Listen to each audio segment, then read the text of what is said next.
Chapter 35-34. The man did not expect her to stop and turn around to ask him a question. He was stunned for a moment. "Why are you following us?"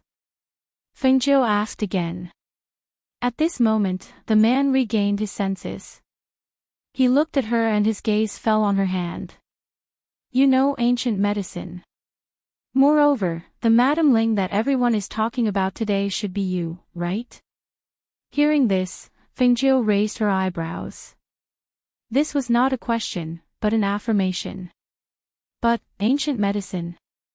She looked at the man and asked, and then, "I want to ask you to help save someone." The man said this and hurriedly added, "I will pay the reward." "Not interested." Fengjiu smiled. She held Xianyuan Mo's hand and walked forward. It was true that she knew medicine, but she had always saved people based on her mood. She would not save anyone she met. Moreover, she did not even know who the person in front of her was. Why should she help him save someone? The two of them walked forward. The person behind them paused for a moment and followed. However, he did not get too close. After all, the bearded man's aura was very intimidating. However, as he followed behind, he saw that the bearded man, who did not speak much, looked at the woman in green. His gaze was gentle and affectionate. As the two of them walked, because the street was very crowded, he used his body to protect the woman from being bumped into. The woman wanted to eat snacks from the street stalls, so he squeezed forward to buy for her. The woman bought all the things she bought, and he helped to put them all into the space. He followed along and saw the man's considerate actions. He could not help but feel strange and confused. That man was obviously a very powerful person. How could a person like him do such a thing for a woman? In the evening, when the sky was dark, Xianyuan Mo's Fengjiu returned to the inn to rest. The man also followed her into the inn. In the middle of the night, there was a sudden rumbling sound that shocked almost everyone in the city. Many people put on their clothes and went out to check. What happened? Where did the sound come from? Did something explode? Or did the mountain collapse? Why was the sound so loud? Something happened at the Yu family. The Yu family is on fire. They are surrounded by hundreds of people in black. The various aristocratic families in the city do not dare to interfere. In the room, Xianyuan Mo and Fengjiu heard this and could not help but look at each other. Could it be those people who ambushed them on the road? Now that the item is in our hands, why are they still targeting the Yu family? They probably do not believe that the family heirloom and think it is a scam. Xianyuan Mo's B. Let's go take a look. Xianyuan Mo said. He put his hand around her waist and jumped out of the window with her. The man guarding outside seemed to have sensed something. He quickly rushed out of the inn. Seeing the two figures in the night sky, he quickly followed. Chapter 35-35. Over 100 black-clothed men with sharp swords surrounded the Yu residence. They stood on top of the wall and stared at the Yu family members who were like lambs waiting to be slaughtered. The black-clothed man in the lead stared at Yu Qingde below and narrowed his vicious eyes. Yu Qingde, there is a limit to my patience. Hand over the item if you know what's good for you. Otherwise, so what if I wash your Yu family in blood today? His vicious voice was filled with vicious killing intent, causing the Yu family members to be terrified.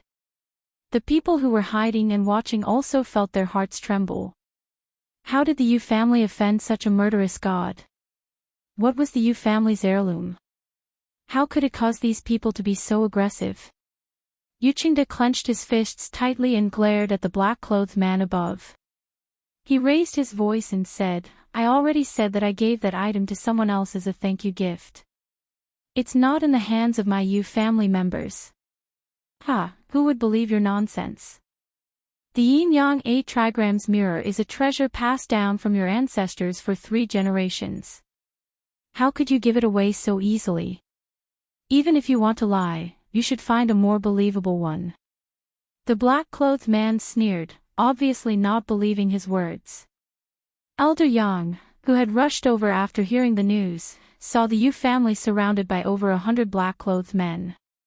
He couldn't help but frown and was about to step out. However, he was stopped by someone after taking a few steps. Elder Yang, what are you planning to do? Bailey Bowen pulled him to a corner. These people are full of killing intent. I'm afraid they will really destroy the Yu family. Although I don't know who these people are, I still have some reputation. I'll go out and say something. Maybe I can help them. As Elder Yang spoke, he broke free from Bailey Bowen's hand and walked out. Elder Yang, Elder Yang. Bailey Bowen shouted, but he saw that the old man didn't listen to him at all. Bailey Bowen couldn't help but shake his head and sigh as he followed him out. This Elder Yang and his Bailey family were old friends. Even if he couldn't save the Yu family members and couldn't care about the Yu family's matters, he could still protect Elder Yang in times of danger. Looks like you won't shed tears without seeing blood. Since you're not going to hand it over, then don't blame me for killing everyone in your Yu residence one by one in front of you. As the black-robed man spoke, he raised his hand. Just as he was about to give the order, he heard an old but vigorous voice. Wait! The black-robed man narrowed his eyes and turned his head. Looking at the old man walking over, he frowned under the mask. Old man, you want to meddle in other people's business. As he spoke, the black-robed man twirled the long sword in his hand, and a cold light flashed through the night. This old man just came out to say a few words. As Elder Yang spoke, he stared at the person without any fear. He continued, My surname is Yang, and I'm a publicly acknowledged alchemy saint. I'm ashamed to say that I lost to a young woman yesterday. I truly am a disgrace to the title of alchemy saint. Hearing the old man sighing and feeling ashamed, the black-robed man's killing intent became even stronger. I don't have time to listen to your nonsense. Get lost. If you don't scram, don't blame me for taking your life. Chapter 35-36. As Elder Yang spoke, he looked at the black-robed man and said, Even if you kill them all, they won't be able to take out what you want. Since that's the case, why stain yourself with blood? Moreover, anyone with a discerning eye can see that no one in the Yu family is a match for you. Don't you think it's beneath your dignity to kill some people who aren't a match for you? Hearing Elder Yang's words, the corner of Bailey Bowen's mouth twitched. What was Elder Yang thinking by talking about his identity to these murderers? I agree with that. A casual voice sounded, causing everyone to be startled, especially the Yu family members, Elder Yang, and Bailey Bowen who had heard this voice. They were even more astonished. Didn't they already leave? Why were they still here? After the pleasant surprise, Patriarch Yu was deeply worried. There were over 100 people here, and the strength of these people was obviously different from the people who ambushed them on the way here. Just the 12 people beside the black-robed man, each of them had unfathomable strength. With so many people, would Master Ling and Madam Ling have a chance of winning? Elder Yang looked towards the direction of the voice and saw two figures standing on a roof not far away. They were very clear under the night sky. The woman was dressed in cyan clothes. She had an ordinary face and a lazy temperament. With a single glance, one could see her existence. Behind her was a man in black clothes. The man had a large beard and his face could not be seen clearly. The only thing that could be seen was that his aura was very cold. Madam Ling, didn't you leave? Why did you come back? Elder Yang was also very surprised when he saw her. There were over 100 people here waiting for her to take the family heirloom, but she actually came back. Shouldn't a normal person leave after hearing the news? Why was this person so different from normal people? The black-robed man stared at the two people who suddenly appeared. With just a glance, he narrowed his eyes and asked, Madam Ling. The woman that Yu Qingda spoke of. Feng Jiu didn't even look at the black-robed man. He just smiled at Elder Yang and said, "We were originally strolling around the western part of the city and planned to leave tomorrow. I didn't expect that someone would come to the Yu family to ask for the treasure that is already in my hands." As she spoke, she flipped her palm, and an 8 trigrams mirror appeared in her hand. She tossed it into the air, and the 8 trigrams mirror returned to her hand. "Are you looking for this thing?" At this moment, the Yu clan's patriarch's breath was stuck in his throat. Was Madame Ling tired of living? He actually took out the mirror and played with it in front of them. He was simply courting death. The black-robed man stared at the 8 trigrams mirror in her hand. The sun, moon, and the shape of the 8 trigrams mirror were very clear in the night. With just a glance, he knew that it was the 8 trigrams mirror he was looking for. He glanced at Yu Qingde and snorted coldly. "I didn't expect that you would be willing to give such a treasure to a woman of unknown origin." As he spoke, he waved his hand, and the black-robed men surrounding the Yu clan instantly changed directions. With a flash, they had already surrounded the 2 people standing on the roof not far away. Chapter 35-37. "You're talking about those fleas that popped out a while ago?"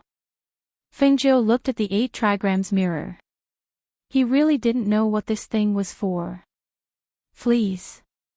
Not only did the black-robed man emit killing intent, but the hundreds of black-robed men also clenched their swords tightly. Their eyes were filled with bloodthirsty killing intent and cold anger as they stared at the green-robed woman. She actually dared to call them fleas. She really didn't know the meaning of death. Sword chi shot out from the blades of their swords. The crowd below couldn't help but suck in a breath of cold air as they observed a moment of silence for the 2. Of all the people she could have provoked. Why did she have to provoke these fiends? This time, even if she didn't die, she would lose a layer of skin. Looking at the incoming sword chi, Fengjiu smiled and said to Xianyuanmo's husband, "Since we're leaving tomorrow, why don't we do something big tonight?" Do something big? When everyone heard this, they couldn't help but feel speechless. Especially Elder Yang and House Master Bailey, the corners of their mouths twitched. Those who didn't know would think that the 2 of them came from a bandit's nest. Xianyuanmo's looked at her dotingly and replied, "Okay."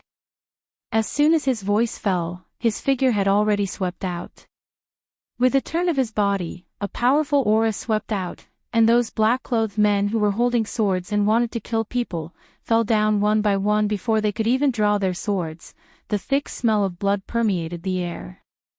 In the darkness of the night, those black-clothed men fell down without any strength to fight back. The powerful pressure and the overwhelming killing intent made the hearts of the surrounding people tremble violently. House Master Bailey was shocked. Almost instinctively, he pulled Elder Yang and quickly retreated 100 meters away. The killing intent and aura emitted from the bearded man was too terrifying. He almost couldn't breathe at that moment. Moreover, this was under the circumstance that the aura and killing intent weren't directed at him. He really didn't dare to imagine what kind of death aura it would be if the aura and killing intent were directed at him. When he thought of this, he felt his hair stand on end. A chill ran up from the bottom of his feet to his heart. Shock and fear that he hadn't felt in a long time filled his heart, to the point that he didn't even dare to breathe loudly. To catch bandits, first catch the ringleader. I want to take down the big one. Fengjiu's voice carried a trace of excitement. She turned her hand and put away the bagua mirror. With a tap of her foot, she held a dagger in a reverse grip and attacked the masked black-robed man with a speed that was too fast for one to cover their ears. The black-robed man watched in horror as the bearded man in black robes killed dozens of his subordinates in one move. Seeing the overwhelming killing intent rolling towards him, the black-robed man was shocked. Before he could react, he felt a chill coming towards him. Instinctively, he quickly dodged, but unexpectedly, his shoulder was still ruthlessly slashed by a knife. Swish! Hiss! He sucked in a breath of cold air and looked at the green-clothed woman. She was holding a dagger in a reverse grip, and there was a smile on her ordinary face. Her slightly curled lips revealed a hint of mockery and strangeness, causing his heart to turn cold. Chapter 35-38. Why didn't you dodge? Aren't you quite good at shouting? Fengjiu toyed with the dagger in his hand. He looked at the deep wound on the man's shoulder and curled his lips into a smile. Down below, Hallmaster Bailey narrowed his eyes. He had thought that Madame Ling was only skilled in medicine.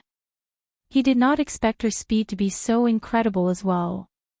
Even he could not see the direction of her attack at that speed. The wound stung and the night wind blew, chilling him to the bone. The black-robed man stared at the green-robed woman in front of him and asked in a gloomy voice, "Who are you people?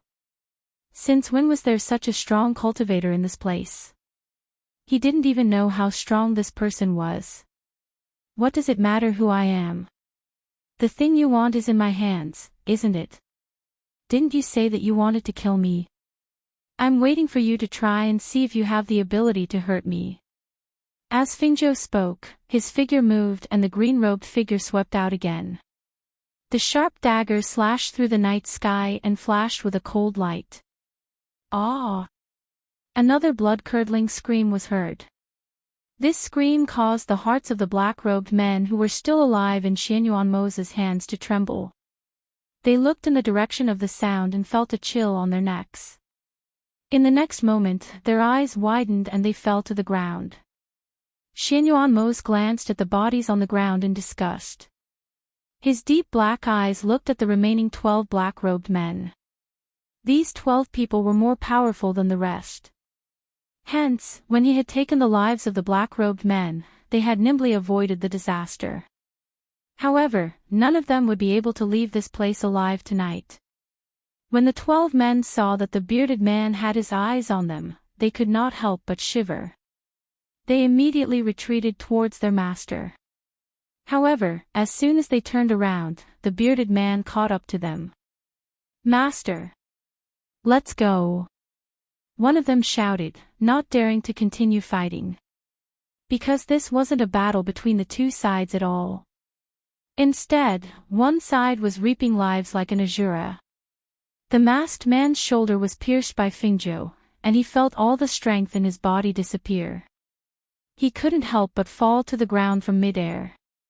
At the same time, he saw the woman in green falling from midair. He couldn't help but grit his teeth, and with a flick of his sleeve, a teleportation scroll appeared in his palm. Before he could open it, the hand holding the teleportation scroll was kicked. Hiss! The hand that was kicked pulled at the wound on his arm, and the pain caused his breath to dissipate.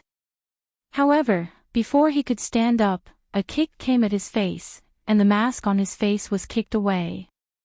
His whole body also fell to the ground in a sorry state. Clang! The mask fell to the ground, revealing his face hidden behind it. Fengjiu took a look and saw that the man's face was completely destroyed, as if he had been burned by fire. It was very hideous. She glanced at him and then looked away. Her eyes met his. "Speak. What's the secret behind this 8 trigrams mirror?" With a flick of her hand, the 8 trigrams mirror appeared in her hand again. Chapter 35-39. Fengjiu looked at him quietly, a faint light flashing across her cold eyes. Her languid voice rang out unhurriedly, "You're not going to speak. That's fine, I have many ways to make you speak. It just depends on whether you can take it or not." With that, she slashed the blade in her hand, and another bloody wound appeared on his body. She looked at him and said, "You can think about it slowly, but don't think about escaping. Once you've fallen into my hands, you won't be able to escape." Another gust of wind flashed past, and this time, the tendons in his left leg were severed. The black-robed man gritted his teeth and groaned. He clenched his fists tightly, and a pair of bloodthirsty and ruthless eyes stared at Fengjiu like a wolf. Fengjiu curled her lips, raised the dagger in her hand, and slashed again. She said slowly, "I believe that a person like you will not commit suicide." Since you can't escape, if you want to die more comfortably, you can only obediently tell me what I want to know. 100 meters away, Elder Yang and Housemaster Bailey watched as she slashed the man's body again and again without batting an eyelid. They could not help but feel a chill in their hearts. Although they knew that the man was also an evil person whose hands were stained with blood, seeing a woman like this really made them shiver. On the other side, after Xianyuan had dealt with the 12 people, he looked at the scattered corpses and said to Yuqingda, "Get someone to collect the things on the ground." Yuqingda knew what he meant, so he called 2 middle-aged men forward and got them to collect the valuables on the corpses and hand them over to Xianyuan. Under his gaze, no one dared to covet those things. After all, this Master Ling was too powerful, and they respected him from the bottom of their hearts. Naturally, they did not dare to have any thoughts about him. Xianyuan swept his eyes over the corpses with his hands behind his back. For someone of his strength, these people were like ants in front of him. He could kill them with a light touch, and it would not take much effort to kill them. Master Ling, this was found on the bodies of the black-robed men. Please take a look. Yuqingda took the item and walked forward, handing it to him with both hands. Xianyuan glanced at it, then took the interspatial ring. He scanned the inside of the interspatial ring with his divine sense, then stored the ring in his interspatial ring. At the same time, he instructed Qingda, "Take care of the corpse on the ground." "Yes, yes." Yuqingda replied, and hurriedly asked the people in the residence to clean up. He walked over to Fengjiu and saw that the person on the ground was already on the verge of death. Xianyuan walked over to Fengjiu's side, raised his hand, and formed a soundproof barrier. "Almost." Xianyuan said. "Yes, I think it's about time." Fengjiu nodded. She stepped forward and stepped on the man. The man on the ground opened his mouth and screamed. At the same time, she flicked a pill into his throat. "This is the loot." Xianyuan handed the space ring to her. Fengjiu smiled and kept it, saying, "Later, we'll find someone to pawn it." "Pawn all of these things." "Okay." The two of them talked for a while, then Fengjiu looked at the man on the ground and asked softly, "What's the use of the 8 trigrams mirror? What are you going to do with it?" Chapter 35-40. Seeing this, Fengjiu was a little surprised. This person's willpower was quite strong. She watched as blood flowed out from his mouth until his body finally stopped moving. Before he could even take a breath, he died. She couldn't help but sigh softly. What a stubborn person. This world was so cruel. The opponents he met today were above him in terms of strength. If the two of them did not appear, the Yu family would be the ones to be bathed in blood tonight. Seeing that the person had severed his own meridians and died, Xianyuan calmly retracted his gaze and looked at the people around him. Fengjiu took all the things on the other person's body, then said to Xianyuan, "Let's go." With that, she raised her hand to disperse the soundproof barrier.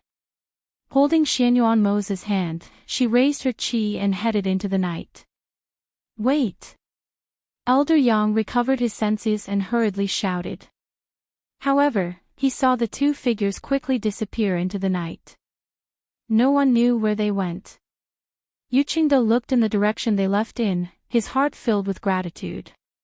He ordered people to clean up the scene, then cupped his hands in salute to Elder Yang and turned to enter the residence. "Tomorrow morning, get someone to repair the main gate." Yuqingda instructed and walked inside to his father's courtyard. However, to his surprise, when he arrived at his father's courtyard, he saw the two people who had already left sitting in the courtyard and drinking tea.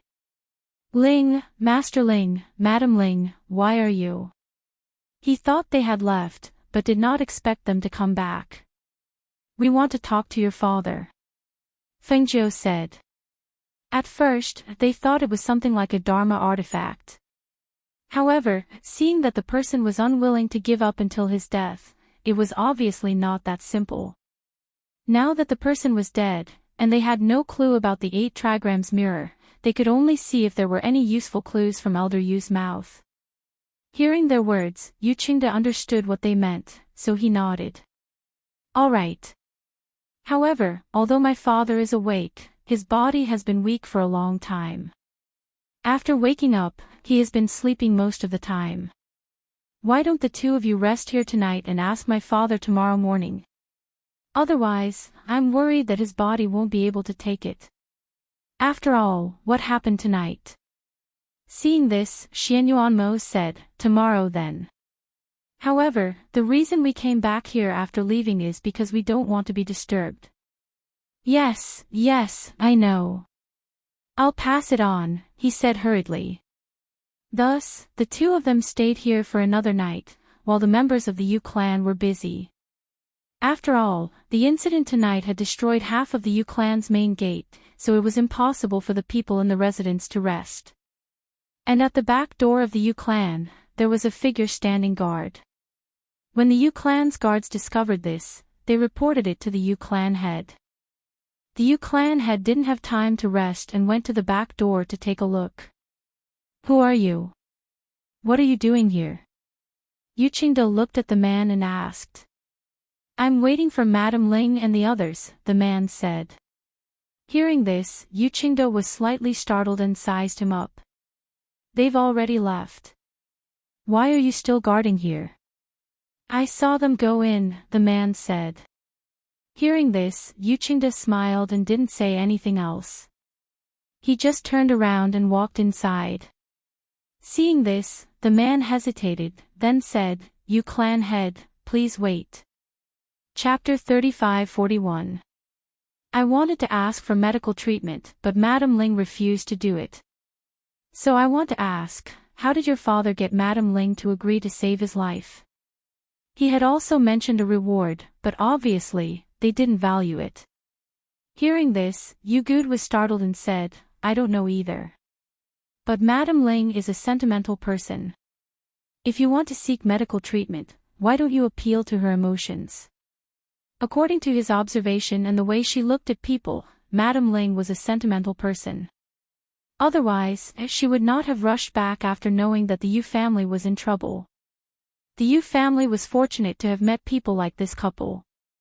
Otherwise, this would have been a disaster that would have wiped out the entire family. After this incident, they could be considered to have overcome a great calamity. In the future, even if there were people coming for the 8 trigrams mirror, they would not come for the Yu family. Appeal to her emotions. The man stood there in a daze, as if he was thinking about something. Yu Qingde glanced at him and said, but if you want to seek medical treatment, why don't you ask Elder Yang? His medical skills are also very high. He can't cure her. The man shook his head. Who did you seek medical treatment for? Yu Qingde asked again. The man paused for a moment before saying, my fiancée. Her hair is white before she is old. She is so thin that she is on the verge of death. All the doctors say that she will not live past this year. I have seen Madame Ling's acupuncture technique. It is an ancient medical technique. Perhaps only she can save my fiancé. As Yu Qingde listened, he walked inside. He did not want to meddle in other people's business, but when he saw the man's expression when talking about his fiancée, he could not help but sigh and walk to another courtyard. Outside the courtyard, he saw that the lights in the room were still on. He walked in and called out, Madame Ling, are you still awake? Fengjiu and Xianyuanmo were talking in the room. When they heard the sound outside, Fengjiu got up and walked outside. He opened the door and looked at Yu Qingde, asking, what's the matter? Madame Ling, there's a man guarding the back door.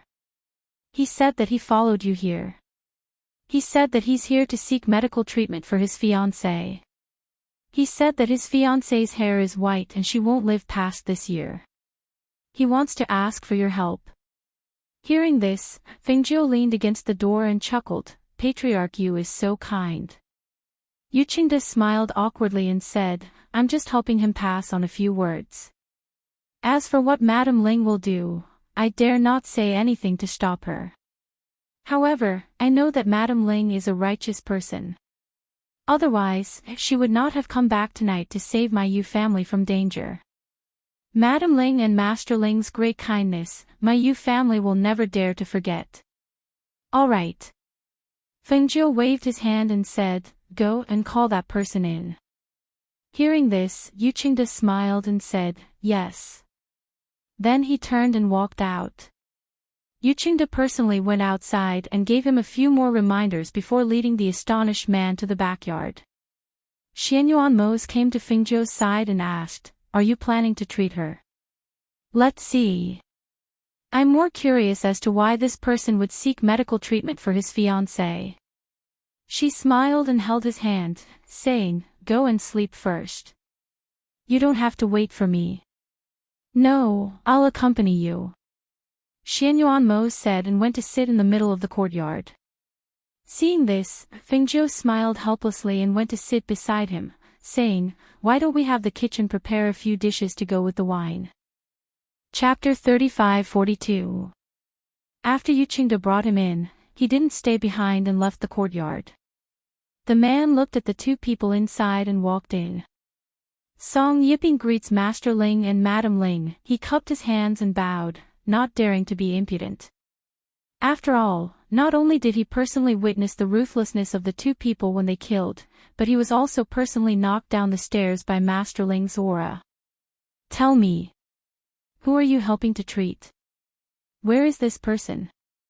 Feng Jiu supported his chin with one hand and looked at the man who called himself Song Yiping.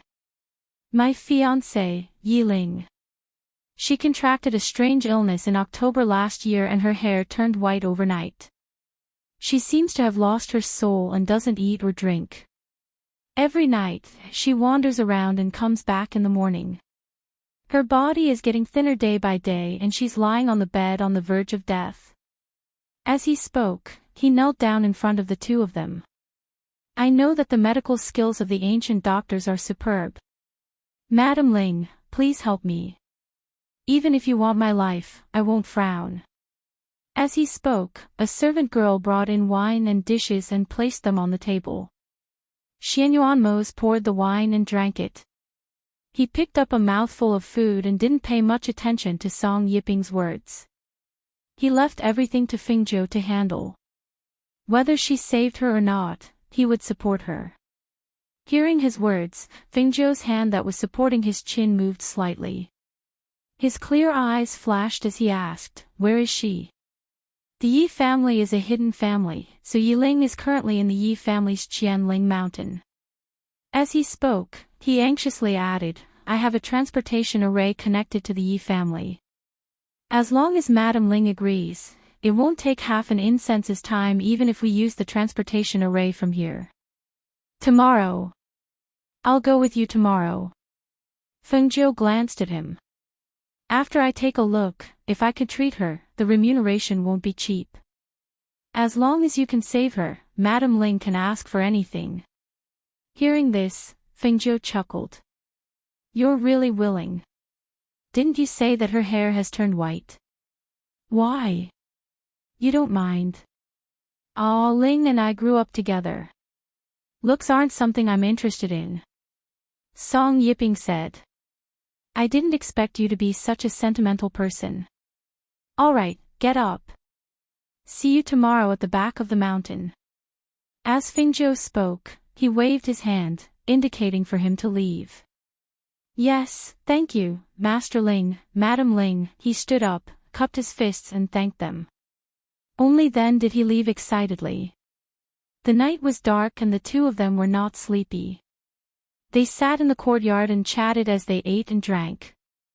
When they felt a little sleepy, they went back to their rooms to take a nap.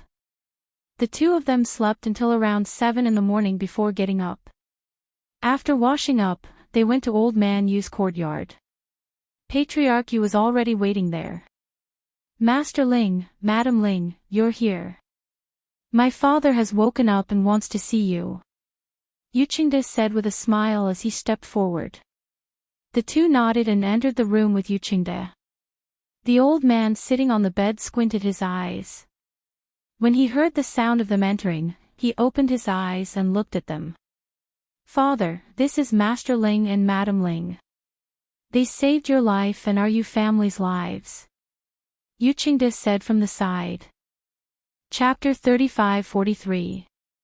"Old Master Yu, you don't have to do this." Fengjiu raised his hand and said, "We came today to ask about the origin and use of the 8 trigrams mirror. How much do you know?" Hearing this, Old Master Yu said, "Actually, I know very little about this 8 trigrams mirror. When my father gave it to me, he only told me to keep it well and that the Yu family disciples are not allowed to drip blood on it to claim ownership. But I've tried. This 8 trigrams mirror can't claim ownership without dripping blood on it," Fengjiu said. "Ah. It can't claim ownership without dripping blood on it." Old Master Yu was startled. "That's impossible. That's what my father told me. It can definitely claim ownership by dripping blood on it. But I really don't know what's going on." Catching his breath, Old Master Yu said, "Maybe my father didn't say it clearly before he passed away. But I remember that he said something." "What?" Xianyuan Mose asked. Old Master Yu thought for a while and said, "He said that this 8 trigrams mirror is a key that can open the void realm." When I wanted to ask for more details, he was already at his side and said, "But, after so many years, I still don't know what the void realm is. I don't even know where it is.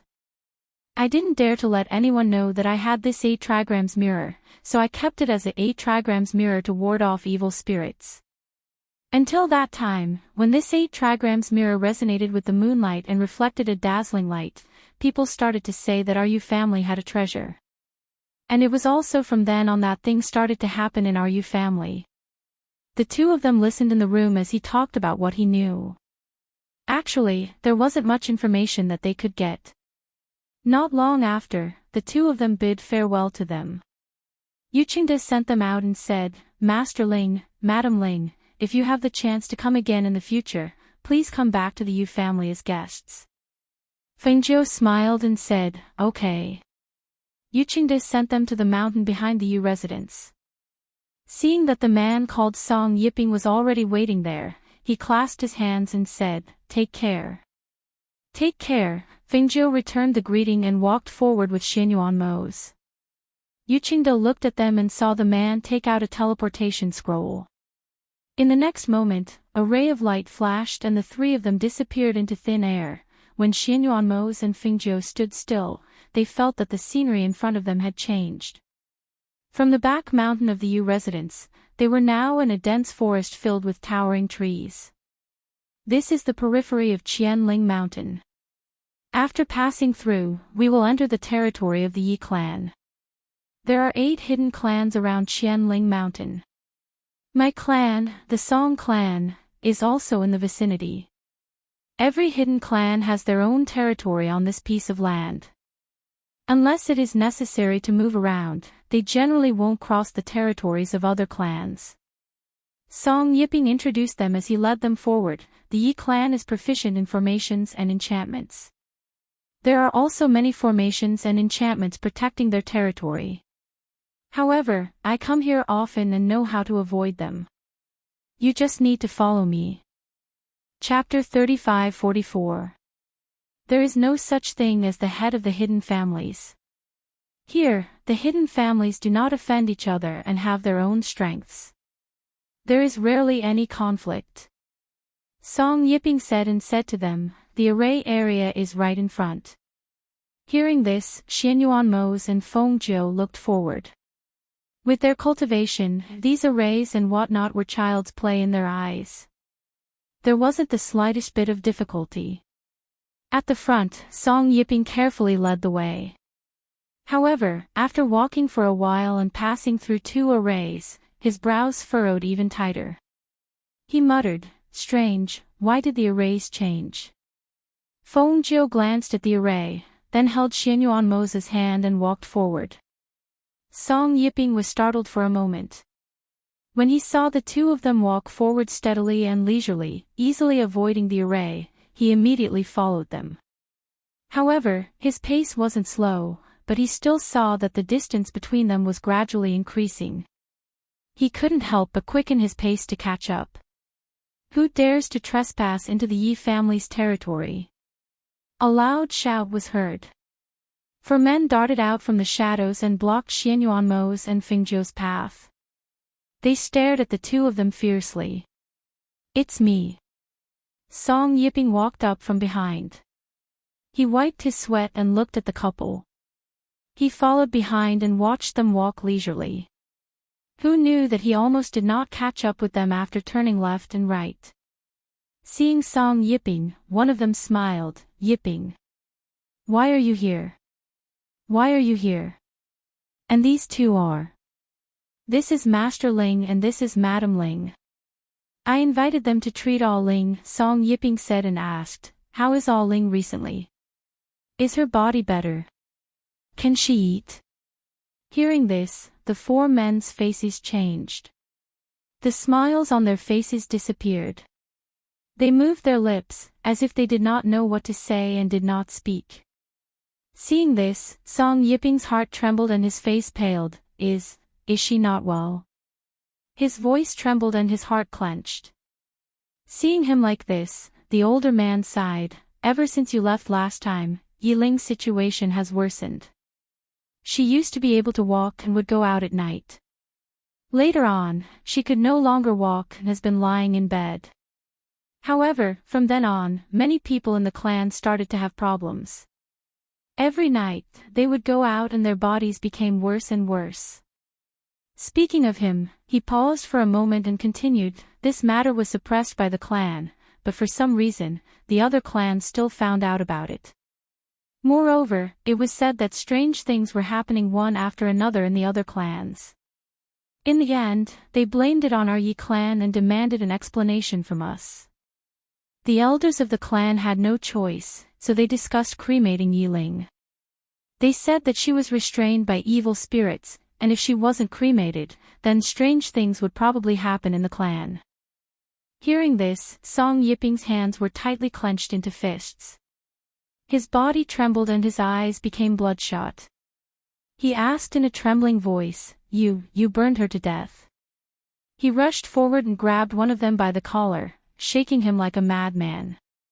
"Are you just going to watch them burn your sister to death like this?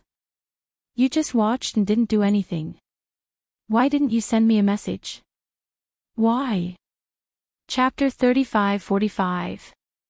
When the person beside him saw this, he hurriedly stepped forward. "Yiping, don't be rash. Yi Ling isn't dead yet. She's still alive." Hearing this, Song Yiping was stunned. His hands also paused. "What did you say? All Ling isn't burned to death." No, because the other families want to see her being cremated, so." Before the man could finish, he was fiercely interrupted. "What cremation? How can you call it cremation if she's not dead?" Song Yiping shouted angrily. Yes, I'm wrong." The man sighed helplessly. "They all want to see, so they chose to burn her tonight at the peak of Qianling Mountain. I won't let them burn All Ling. I want to save her. I want to save her," Song Yiping said with red eyes. He wanted to charge forward like a madman, but he was stopped by a few people. "Calm down," the older man shouted. He stared coldly at him and said, "Your Song family didn't stop them from burning Yi Ling to death. Moreover, your father has already proposed to annul the marriage. Your marriage with Yi Ling will be annulled." "No. Impossible. I'll only be with her in this life. If they dare to burn her, I'll die with her." He roared angrily, the veins on his hands popping out. Xianyuanmo's and Fingzhou were watching from the side. They were a little surprised. They didn't expect things to turn out like this. What evil spirit possessed her? He actually wanted to burn a woman who was still alive. These so-called hidden families must have lost their minds, right? Yipping, if you act so rashly, not only will you not be able to save Ah Ling, you'll also lose your life. The man who Song Yipping had grabbed by the chest said in a low voice. His sharp gaze landed on Song Yipping. If you rush in now and alert the other Yi family members, do you believe that you'll be captured and thrown into the dungeon? You won't even be able to see Ah Ling. The older man saw this and said, "That's right. If you rush in so impulsively, you will only be caught and thrown into the dungeon, so as to prevent you from interfering with tonight's matter." At that time, let alone saving her, even seeing her would be impossible. When Song Yipping heard their words, his body went soft and he fell to the ground. Then what should we do? Am I supposed to just watch her burn to death with my own eyes? She's still alive. You're her clansman, her family. Why didn't you stop it? Why didn't you stop it? The four of them lowered their eyes, not saying a word. It wasn't that they didn't want to stop it, they tried to stop it but they couldn't. Moreover, they were sent here to guard the Yi family's leaf realm and weren't allowed to participate in Yi Ling's matter. What could they do? They were also helpless. Their seniority wasn't the highest in the family, and they weren't the strongest in the family. Even if they tried to stop it, no one would listen to them. They couldn't stop it at all. However, they didn't expect that the four of them would be sent here to guard the Yi family's leaf realm and meet Song Yipping, who had just returned from outside. Fortunately, they were the ones guarding the leaf realm. If it were anyone else, Song Yipping would have been either chased away or captured. How could he still receive news about Yi Ling? Chapter 35-46. His hopeful gaze landed on Xinyuan Mose and Fengjiu as he knelt on the ground. "Master Ling, Madam Ling, please help me. Please help me save Yi Ling." He knew that if Yi Ling had any chance of survival, it would be with them. As long as they were willing, perhaps Yi Ling could be saved. When the older man saw this, he sighed and patted him on the shoulder. "Yipping, don't be like this. No one can save Yi Ling tonight. Not only will the elders of the Yi family go to the summit of Qianling Mountain, even the other families will be there. How could the strength of the 8 great hidden families be stopped by just anyone? Moreover, it's impossible to save her under the watchful eyes of so many people. Why do you have to make things difficult for these two?" Song Yipping ignored him and pleaded bitterly, "Master Ling, Madam Ling, I beg you, I beg you." Seeing a man pleading like this, Fengjiu's heart couldn't help but soften. Song Yipping's deep affection for Yi Ling had moved her. Since that was the case, why not help him this once? What's more, she couldn't agree with burning a woman alive. "Get up. We'll help you," Fengjiu said and gestured for him to get up. Hearing this, the 4 members of the Yi family were slightly surprised. They looked at the woman in green and said, "Madam, do you know what's going on? Tonight at midnight, the 8 great hidden families will be watching. How can you save a dying person under the watchful eyes of so many people? You have to know that if you really do it, you'll become the public enemy of the 8 great hidden families." Fengjiu laughed when he heard this. "You so-called hidden families don't live up to your reputation. When something strange happens in your family, you blame it on a woman. And you say something about being possessed by an evil spirit. You're too useless." She cast a nonchalant glance at them and said, "If we burn Yi Ling, so what if strange things keep happening in your family? I think the elders of your clan are also muddle-headed.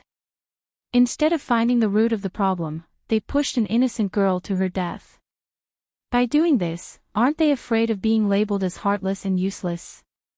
Hearing her words, the few of them moved their mouths, but no words came out. "Song Yipping, let's go." Fengjiu looked at Song Yipping and said, then turned around and left with Xinyuan Mose. Song Yipping was stunned for a moment. After thinking for a while, he quickly followed. The members of the Yi clan watched them walk away. Only then did they come back to their senses. They looked at each other and walked back without saying anything. After a while, Song Yipping couldn't help but ask, "Mrs. Ling, how are we going to save Ling? What he was most concerned about was how to save the woman he loved. When he thought that she would be burned to death at night, his heart couldn't help but clench, and his emotions couldn't calm down. Didn't they say it? Tonight at midnight, we'll burn her to death at the peak of Qianling Mountain. Since that's the case, let's go take a look at the environment there first before we discuss. Fengjiu said as he held Xianyuan Mo's hand and walked on hurriedly. Chapter 35-47. Song Yiping led them to the mountain path of Qianling Mountain as he said, "There's only one path to the top of the mountain, and that's the path we're currently on. There's no other path. Aside from the people of the 8 reclusive families, there's no one else on Qianling Mountain. Thus, the path to the top of the mountain is usually empty." As he spoke, he led them forward. Compared to places with formations, climbing the mountain was tiring, but to them, it was like walking on flat ground. In particular, Xianyuan Mo's Fengjiu seemed to be walking at a leisurely pace, but his speed wasn't slow at all. Song Yiping struggled to follow behind them. The distance between them gradually widened. Seeing the two people getting further and further away from him, he gritted his teeth and rushed forward again. When he arrived at the top of the mountain, panting and crying, he saw the two people sitting on a large rock to rest. Normally, climbing to the top of the mountain wasn't difficult for him, but he wanted to catch up to them, so he was exhausted. At this moment, his hands were on his knees as he bent over and panted. His ears were ringing. He saw the two of them talking, but he couldn't hear what they were saying. The mountain terrain here is quite steep. The only way up is the path we took. It's surrounded by mountains on 3 sides and an abyss on 1 side. I wonder what's down there. Fengjiu said to Xianyuan Mo as he looked down. He saw that the bottom of the cliff was bottomless. It was filled with fog and gave off a strange and dangerous aura. I've seen everything here. Now, do you have any ideas? Xianyuan Mo asked as his deep gaze fell on Fengjiu. And, didn't they say they wanted to burn Yiling to death? Since that's the case, why don't we beat them at their own game? Fengjiu smiled as his eyes flickered with a calculating light. Xianyuan Mo's lips curled. It's good that you have an idea. Tell me, I'll help you. I want to go down and take a look. I don't know what's down there. Will you come with me? Fengjiu said as she held his hand. Xianyuan Mo glanced down and said, even though it's covered by clouds, we can still see the yin qi. Furthermore, the airflow seems to have formed a vortex. If we have to be careful, we have to be careful. Yes. She replied with a smile, before turning to the panting Song Yiping and said, wait for us here. Let's go down and take a look at the environment. Hearing this, Song Yiping was stunned and hurriedly said, no way. There's a poisonous gas down there. Even a cultivator with a high cultivation base will die without a doubt. When they heard this, the two of them looked down at the mist that filled the air. In the next moment, Fengjiu said, got it. You stay here. We'll be up soon. As he spoke, he held Xianyuan Mo's hand and jumped down. Master Ling, Madam Ling. Song Yiping quickly stepped forward, only to see the two figures descending. Soon after, they disappeared into the clouds, and their figures could not be seen. Seeing this, he couldn't help but stare blankly, trying to see if he could see the two of them. However, no matter how he looked, he couldn't see them. Could something have happened? Chapter 35-48. Xianyuan Mo's and Fengjiu's bodies glowed with a faint light. This was the aura of a divine king expert. This aura protected their bodies, forming a protective barrier that prevented them from being poisoned. Originally, they were already immune to poisons, not to mention that they were divine king experts. With such strength, how could they be hurt by a small poison mist? There's a cave here. As Fengjiu descended, she saw a cave. The cave was as tall as a person and as wide as 2 people. The surrounding vines covered half of the cave, making it inconspicuous. Especially since this cave was under the poisonous mist, and at the same time, there was still a long way to go from the bottom of the cliff. Xianyuanmos glanced at it and said, "The cave entrance is slippery. The vines cover half of the cave entrance, but they don't completely cover it. There should be a giant spirit snake inside. Be careful." Fengzhou's eyes lit up. If there's a spirit snake here, does that mean there's a spirit plant here? As she spoke, she prepared to go in and take a look, but Xianyuanmos pulled her back. "Let me," Xianyuanmos said helplessly. He pulled her behind him, and at the same time, used his divine sense to scan the cave. A night pearl was thrown into the cave. Hiss. The hissing sound of the snake's forked tongue could be heard, and the two of them heard a faint movement. In the next moment, a spirit snake the size of a child suddenly rushed out of the cave and attacked the two of them. The snake opened its mouth and spat out venom that splashed several meters away. The two of them nimbly dodged. At the same time, a gold coin flew out from Xianyuanmos' hand and hit the spirit snake's weak spot. The strong hidden force of the gold coin pierced through the snake's weak spot. The snake hissed and twitched for a while before lying down. The snake's head drooped to the bottom of the cliff, but the snake's tail was still in the cave. "It's already a saint-rank spirit snake," Fengzhou said. With a move of her hand, a dagger appeared in her hand. The two of them entered the cave. Xianyuanmos went to check it out and saw that it was quite big. It was actually the size of a room. Moreover, in the corner of the cave, there was a spirit plant with snake fruits. Fengzhou raised her dagger and dug out the spirit snake's crystal core. She also took out the snake's gallbladder and prepared to use it as medicine in the future. Finally, she took the snake's body that could be used as medicine and put it into the space. After washing her hands, she went inside. "There's a spirit plant here, you can move it into the space." Xianyuanmos pointed to Fengzhou said. "The spirit plant." Fengzhou's eyes lit up.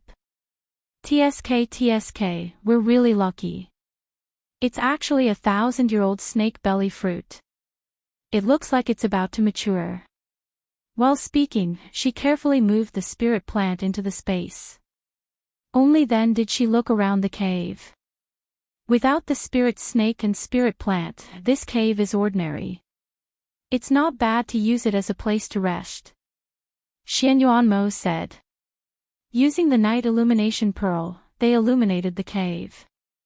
After looking around the cave for a while, the two of them left the cave and went down. The lower they went, the colder the aura became. The two's God King aura also became stronger. When the two of them landed, the surrounding ground and air were like calm water that was stepped on by them. In an instant, ripples appeared. Chapter 35-49. What a heavy yin qi. As Fengzhou spoke, she glanced around and saw that the yin qi was spreading out with them as the center, quickly moving into the distance. Very few people come to this place, Xianyuanmos said, then glanced around before calmly retracting his gaze. With their godly king aura, the yin qi did not dare to come close to them. Even if it touched them, it could only disperse.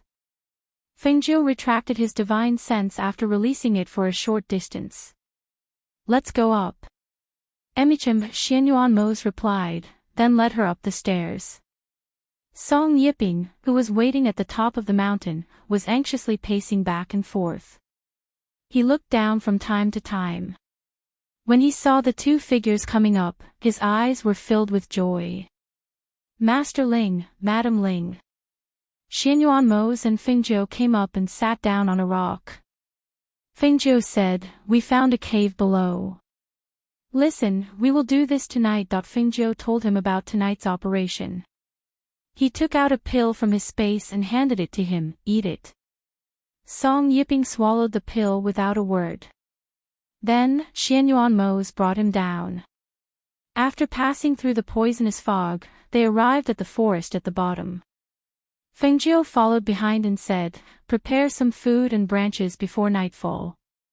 Go back to the cave and wait," she said as she looked around. When Song Yiping arrived at the bottom, he could not help but be shocked. He had heard that the yin qi below was very heavy and poisonous. Even ferocious beasts were rare here. Why did he feel that it was different from the rumors? He did not know that it was because Xianyuanmos and Fengjiu were walking in the middle. The yin qi around them automatically dispersed and did not dare to come close. Because of the two of them, they were able to gather everything they needed before nightfall. Then, they returned to the cave halfway up the mountain. Song Yiping lit a small fire and heard Madame Ling's voice. "Set up a rack. I have a pot here. Boil a pot of snake soup," Fengjiu said as he took out a big pot from his space. At the same time, he took out the spirit snake that they had killed earlier for him to handle. When he saw the spirit snake, Song Yiping nodded and replied, "Okay." After following them for an entire day, he had already gotten used to their occasional astonishing feats. His heart remained calm as he looked at the large spirit snake. He didn't know when they had hunted it, but that was normal. After all, they were far too powerful. As the sky gradually darkened, more and more people carried torches to the top of the mountain. On the mountain path, the light from the torches danced in the darkness like the ghostly flames of a ghost. Xianyuanmos sat cross-legged in the cave to cultivate. Song Yiping stayed by the fire, guarding the spirit snake soup. He looked outside from time to time, but he could not see anything. Fengjiu was looking at the people who were going up the mountain. The movement of the torches, the sound of footsteps, and the sound of talking made the originally quiet and secluded mountain peak lively.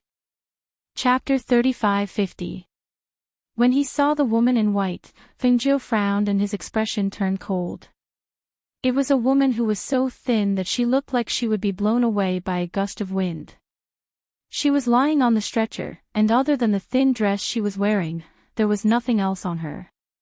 No one even thought about the cold night wind and gave her a blanket to cover her to warm her body.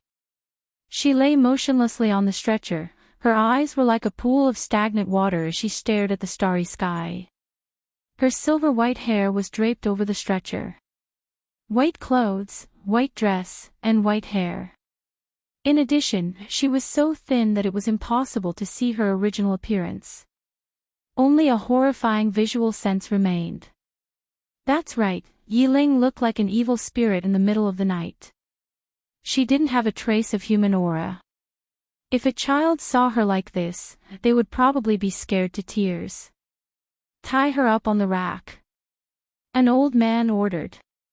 He had people help her up and tie her up. Two guards paused for a moment before helping her up. They whispered, "Young miss, sorry for the offense." They were only following orders and couldn't disobey. People came to the top of the mountain one after another. They saw the white-haired Yiling tied up on the stretcher and began to whisper among themselves. "Yiling is a famous beauty in Qianling Mountain. I didn't expect her to become like this. If she wasn't Yiling, I wouldn't believe that such a terrifying woman is the Yi clan's young miss. She's only 20 years old and her hair has turned white. Unbelievable." Before the incident, Yiling was considered a genius of the Yi clan. I didn't expect her to become like this after the incident and end up like this. It's a bit of a pity. What's a pity? She's an unlucky woman possessed by an evil spirit. Why not burn her and let her continue to harm people? I heard that the Song clan's patriarch annulled the marriage between Song Yiping and Yiling. That brat Song Yiping is probably still outside looking for medical help for Yiling. I wonder what will happen when he comes back and finds out that the marriage was annulled and Yiling was burned to death. What can he do?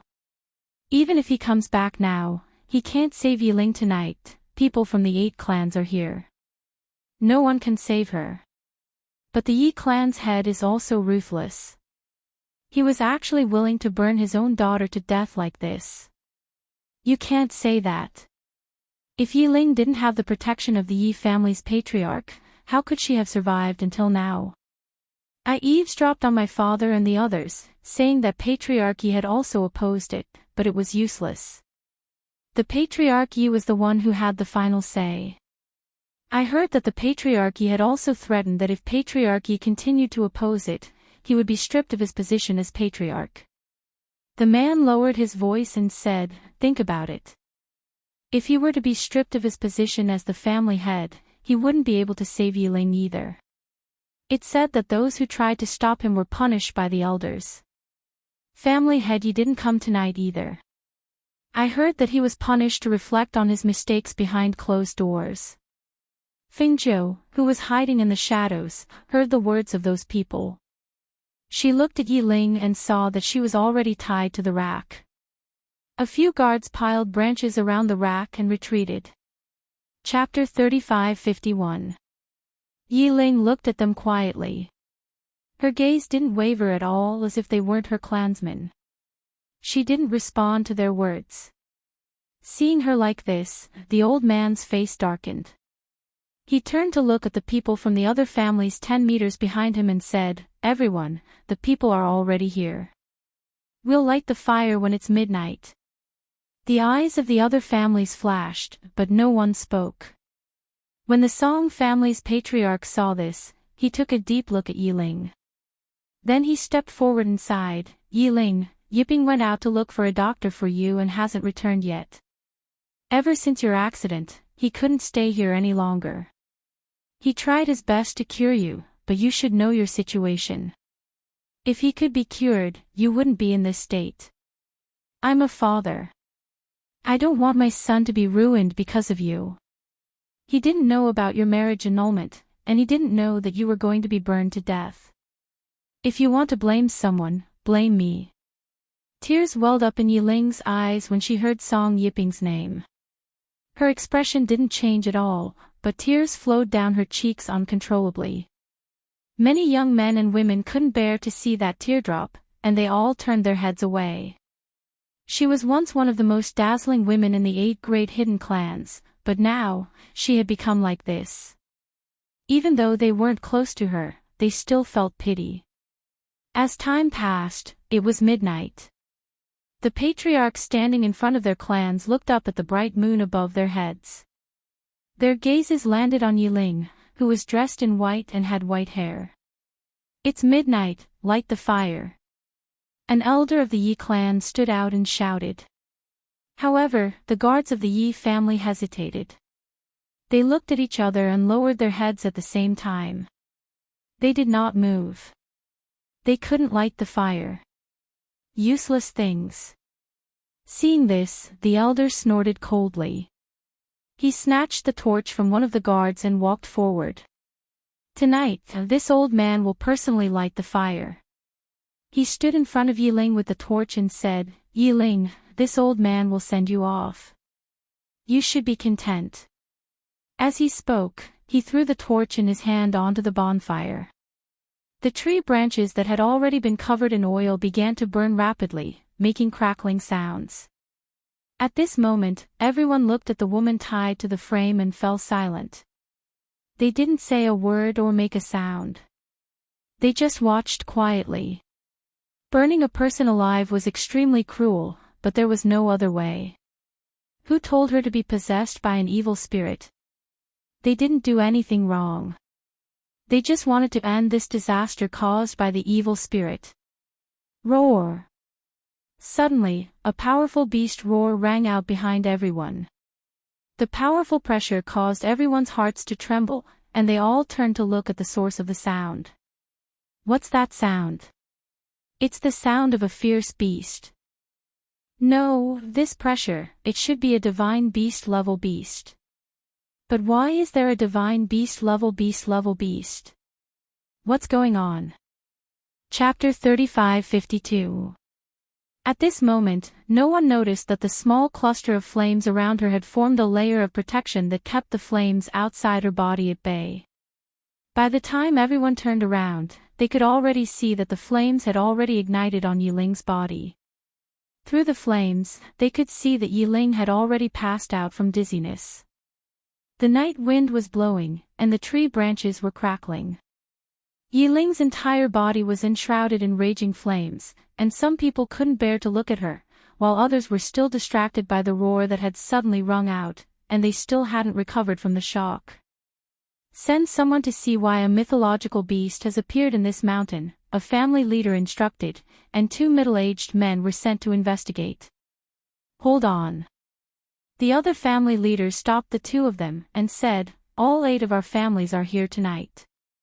Seeing as we're going to investigate, I think it's best for each family to send a representative to go with us. What do you all think? Yes, I agree. The other family leaders nodded and gestured to the people around them. Thus, each of the 8 families sent a representative to investigate. After all, they could tell from the aura that this was a mythological beast, so no one was willing to let others take the lead. Boom! Bam! The sound of the explosion brought everyone back to their senses, and only then did they recall that Yiling was still burning in the flames. However, when they turned around, they were greeted by the sight of a small corner of the shelf that had already been incinerated by the flames. Yiling's figure was nowhere to be seen, and it was as if she had been engulfed by the flames. Only a putrid odor was wafting through the air from the flames. No one knew that just a moment ago, Fengjiu had rescued Yiling from behind the cliff and brought her down into the cave. Meanwhile, Tunyun had completed its mission, and it transformed into a small ball that traveled through the night sky. It found a place to hide and waited for everyone to leave before reuniting with its master. In the cave, Song Yiping couldn't sit still and waited at the entrance of the cave. When he saw the 2 white figures that were still clearly visible in the night coming over, his face couldn't help but be filled with surprise. Ah Ling! He wanted nothing more than to go and catch her, but in the blink of an eye, Madame Ling had already brought her to the entrance of the cave. What are you waiting for? Then, help him in. Fengjiu handed him over and walked inside. Song Yiping carried Yiling over to the bonfire, and tears began to well up in his eyes at the sight of her even thinner than before. Ah Ling, wake up. It's me. She choked on the smoke and fainted. She can't hear you even if you call her. Fengjiu said calmly and walked to the fire. You've been guarding outside all night. Drink a bowl of soup first. Xianyuan Mose had already scooped a bowl of spirit snake soup and handed it to Fengjiu. Hearing this, Fengjiu smiled and squinted his eyes. Thank you, husband. She reached out to take the bowl and drank it. After the steaming spirit snake soup entered her stomach, she felt much more comfortable. Madame Ling, how is Ah Ling? Will she be all right? Song Yiping asked in a trembling voice as he hugged Yiling. His hands were holding her hands and rubbing them gently, trying to warm her body up. Chapter 35:53. Hearing this, Song Yiping laid her flat and scooped a bowl of spirit snake soup to her. He then helped her up into his arms and carefully fed her little mouthfuls. Seeing the spirit snake soup flowing down the corner of her mouth, Song Yiping could not help but feel anxious. She had fainted and could not eat at all. Even if he fed her like this, she would not be able to eat. After thinking about it, he picked up the bowl and drank a mouthful of spirit snake soup. Then he bent down and used his mouth to pass the snake soup into her mouth. Fengjiu was drinking soup on the side. When he saw this scene from the corner of his eye, he could not help but raise his eyebrows. This kid was good. Xianyuan Mose faintly glanced at him and looked away. He looked at Fengjiu and asked, "Do you want another bowl? Have you eaten?" Fengjiu asked. Seeing that he did not speak, he smiled and said, "If you haven't eaten, then eat a little first. This soup has been simmering for a long time. It's all essence." She smiled and finished the soup in the bowl. Then she scooped a bowl for him. Seeing this, Xianyuan Mose reached out to take the bowl and drink it. After Song Yiping fed her half a bowl, he saw the originally unconscious person's eyelashes tremble slightly. Then she slowly opened her eyes. When the pair of calm eyes saw the person in front of her, confusion appeared. Yipping. Her voice was very weak. It was so weak that if one did not listen carefully, they would not be able to hear it. It's me, Ah Ling. I'm back. Song Yipping looked at her with red eyes. His voice was choked as if there was something stuck in his throat. I must have died to be able to see you. Her eyes were empty as she muttered. She was burned to death. Burned to death by the fire set by her clansmen. She must have died for her to see the person she missed so much. She must have died for her to not feel the pain of the flames burning her body. No, you're not dead. Ah Ling, you're fine. Madam Ling saved you. You're still alive. Song Yipping quickly said and helped her up so that she could see Fingzhou. Look, this is Madam Ling. She saved you. Yi Ling's empty gaze fell upon the azure-robed woman beside the fire. She had never seen this woman before. Was she the one who had saved her? To be able to save her under the eyes of those 8 clans, she must be a very powerful person. Thank you. She thanked him softly as tears fell from the corners of her eyes. Her clansmen wanted to burn her to death, but a woman she didn't know saved her. Fengzhou looked at her and said, drink another bowl of soup. Nourish the body. As he spoke, he glanced at Song Yipping. Yes, drink another bowl of soup to warm your body. Song Yipping said, and quickly scooped another bowl of soup and carefully fed her to drink. After drinking the soup, her weak body couldn't bear the torment, so she fell asleep in Song Yipping's arms. Seeing her fall asleep, Song Yipping couldn't help but look at Fingzhou. Madam Ling, Fingzhou stood up and walked over to her side to check. After a long while, a trace of surprise flashed through her eyes. She has a purine body, but her body is severely damaged. It's like... She fell into deep thought as she stared at Yi Ling, like what? Song Yipping couldn't help but ask. Fengzhou didn't answer him. Instead, she walked over to Xianyuanmo's and said, Husband, do you think there's a Yin soul that can hide in her body? She felt that something was wrong with her body. Chapter 3554. Take a look and see if there's a Yin spirit hidden in her dantian. Xianyuanmo's gestured for her to check again. Hearing this, Fengzhou's eyes flashed and she carefully checked again. This time, when she withdrew her hand, she couldn't help but look at him. You saw through it? There's a fist-sized Yin spirit in her body, and it looks like it's about to take shape. When Song Yipping heard this, his heart couldn't help but sink as he asked, then what do we do? Fengzhou thought for a moment and said, cut it out and take it out. It won't cause any trouble. Cut it out. Song Yipping's face paled in disbelief. Yes, that Yin spirit is as big as a fist, so we can only cut it out. Fengzhou said as she glanced at Song Yipping, it's a good thing that she met me. Others really can't save her. Song Yipping was stunned for a moment before he asked with a pale face, can her body take the cut? Will she? Don't worry, she won't die as long as I'm here.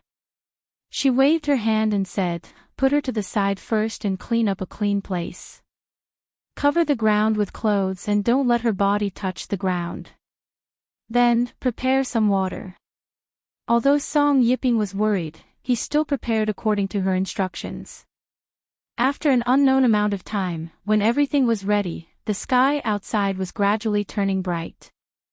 Xianyuanmo's knew that she was going to cut Yi Ling, so he went to the cave and sat down cross-legged with his back facing the outside. Fengzhou took out all kinds of small knives from her space and placed them on a tray. She cleaned all the knives and put them through the fire before she said to Song Yipping, take off her clothes. Ah! Take off her clothes. Song Yipping was stunned and his ears turned red. He was a man, so how could he take off her clothes? Fengzhou glanced at him and said, aren't you her fiancé? If you don't help her, will she be able to take it off herself? Not only do you have to take it off, but you also have to keep an eye on it. When I cut it, I'll need your help. Hearing this, Song Yipping gritted his teeth and replied. He reached out to untie her waist belt, then her outer clothes, then her inner clothes. Finally, when he saw the doo-doo, his face turned red and he stuttered, This isn't necessary, right? Take it off, Fengjiu said with a frown as he glanced at the doo-doo covering her chest and stomach. Hearing this, Song Yipping blushed and reached out to take off Yiling's doo-doo. Even though she had her eyes closed, he was still extremely nervous. Especially when his hand touched her skin, it felt like it was on fire. Looking at the dilly-dallying Song Yipping, Fengjiu chuckled. She's so thin now. She's almost skin and bones. What's there to see? I just asked you to help her take off her clothes. Do you have to be so nervous? Song Yipping pursed his lips and didn't say anything. He lowered his head to take off Yiling's doo-doo, but he didn't dare to look around. That's right, Yiling was so thin that she didn't have any flesh on her body. It wouldn't be an exaggeration to say that she was just skin and bones. Not only was she not beautiful, she was even a little scary. However, looking at her skinny body, he only felt heartache. No matter what she became, in his eyes, she would always be the prettiest, the most beautiful. Now, even if she was unconscious and he had to take off her clothes, he was still extremely nervous. If she woke up and found out, would she blame him? Chapter 35-55. Song Yipping shifted his gaze down and heaved a sigh of relief. However, when the next scene entered his eyes, his entire body tensed up again. Madame Ling had used silver needles to seal the acupoints around Yiling's body.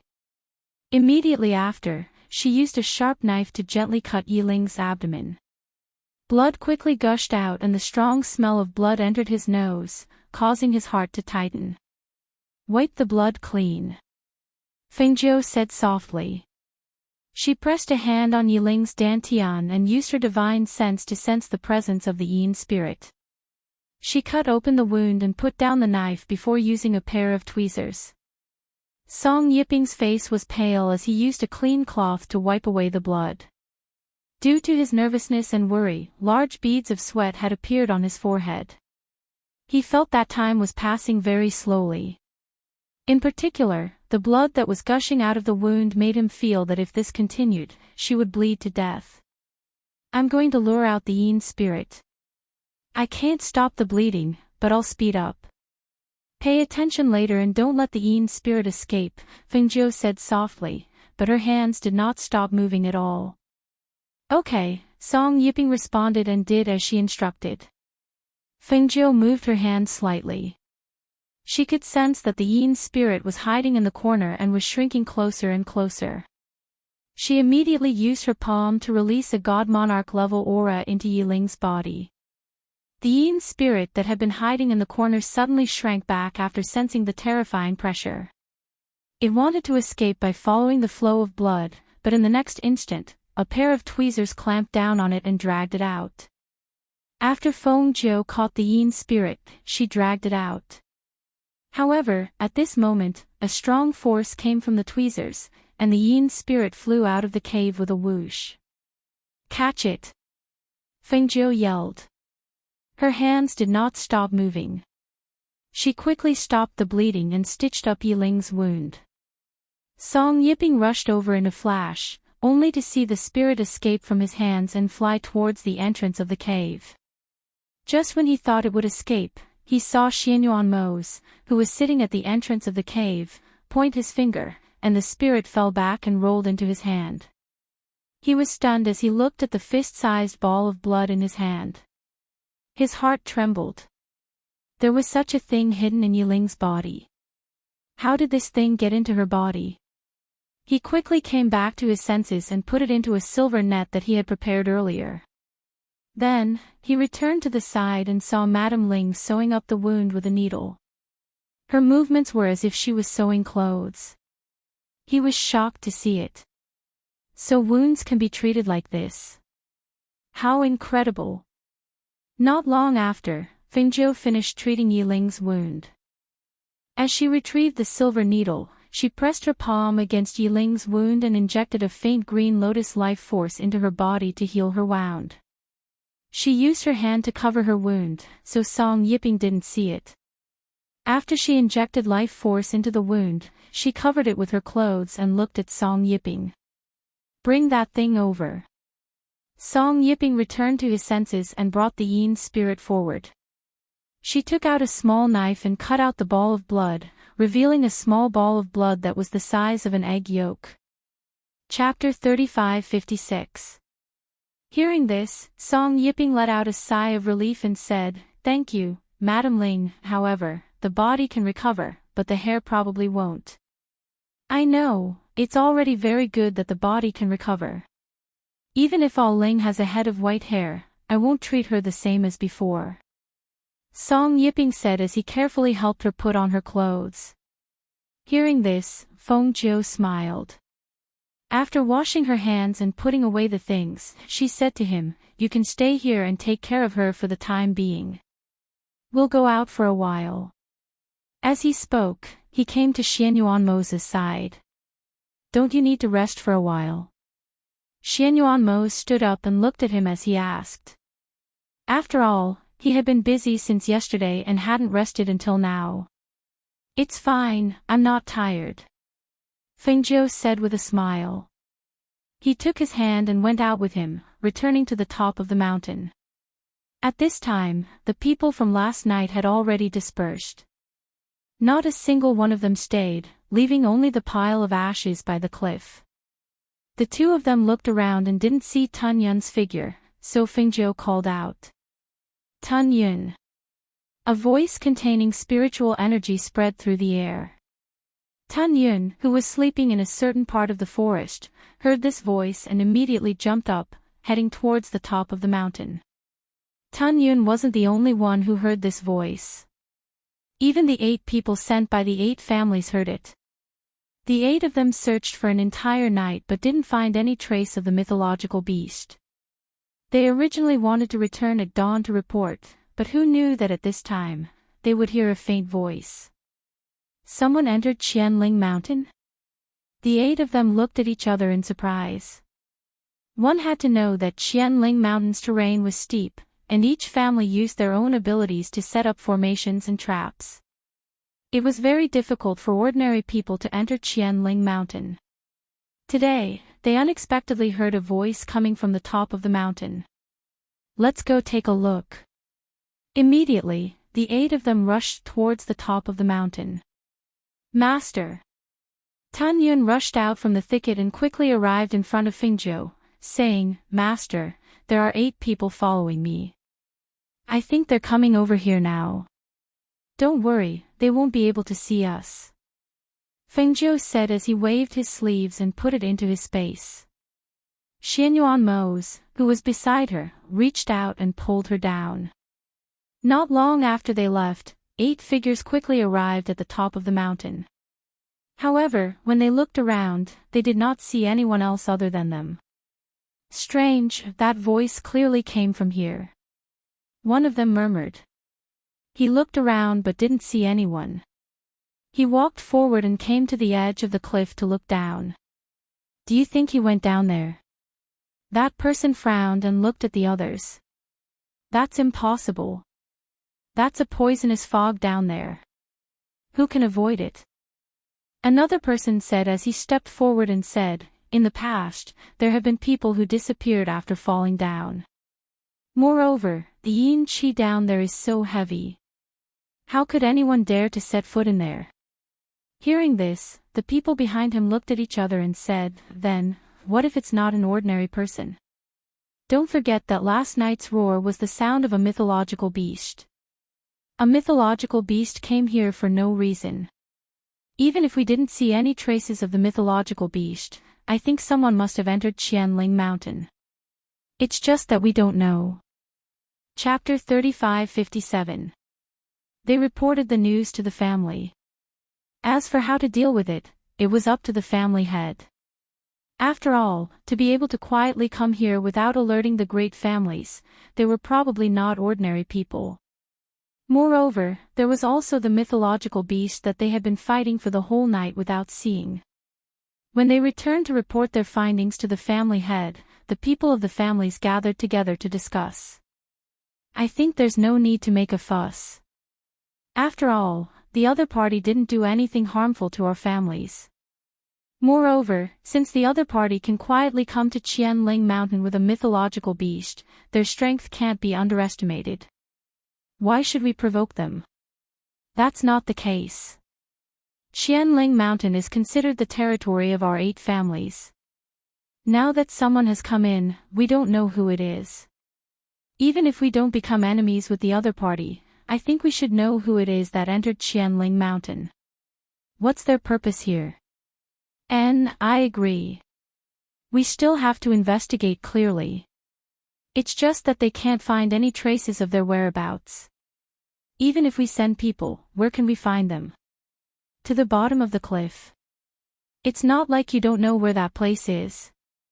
Hearing this, the few of them fell silent. Finally, one of them said, in my opinion, let's wait and see. I think they're just passing by. The others listened and didn't speak. That's right. If they couldn't find anyone in Qianling Mountain, then it could only be the bottom of the cliff. However, that place was very dangerous. Moreover, they hadn't gone down to explore for so long, so it wasn't easy to make arrangements. Then let's wait and see.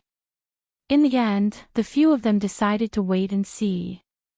In the cave, Fengjiu looked at Song Yiping and asked, what do you plan to do now? She probably can't go back like this. Hearing this, Song Yiping was silent for a while and said, Madam Ling, can we wait until All Ling wakes up? I have a plan that I want to discuss with her first. Hearing this, Fengjiu smiled, actually, you can go anywhere. You can even rest here for a while. However, the 2 of us can't stay here for too long. We still have things to do. You're leaving. Song Yiping looked at them in astonishment. Tomorrow at most. We'll leave tomorrow. Fengjiu said. Hearing that they were about to leave, Song Yiping couldn't help but feel a little anxious. In fact, he had been thinking about this problem ever since they saved Yiling, and he also had a faint plan in his heart, but he still wanted to discuss it with Yiling before opening his mouth. He had thought that with Yiling's white hair and her purine physique, the 2 of them wouldn't be able to roam the world in peace. In fact, if they encountered powerful cultivators, he wouldn't even have the ability to protect her. After all, a purine physique was far too tempting for cultivators. However, if they could follow Master Ling and Madam Ling, then it would be different. With their strength, no one would dare to have any ideas about Yiling. Furthermore, they had saved Yiling and helped him so much. He also hoped that he could repay them, even if it was to follow by their side as a bodyguard who could do whatever they wanted. Chapter 35-58. Xianyuanmos didn't say anything and only glanced at him indifferently. Fengjiu raised her brows and smiled. You want to bring her along with us? Yes. He replied. Fengjiu smiled. Why? Wouldn't it be better for you to live on your own? Find a small village and live a normal life there.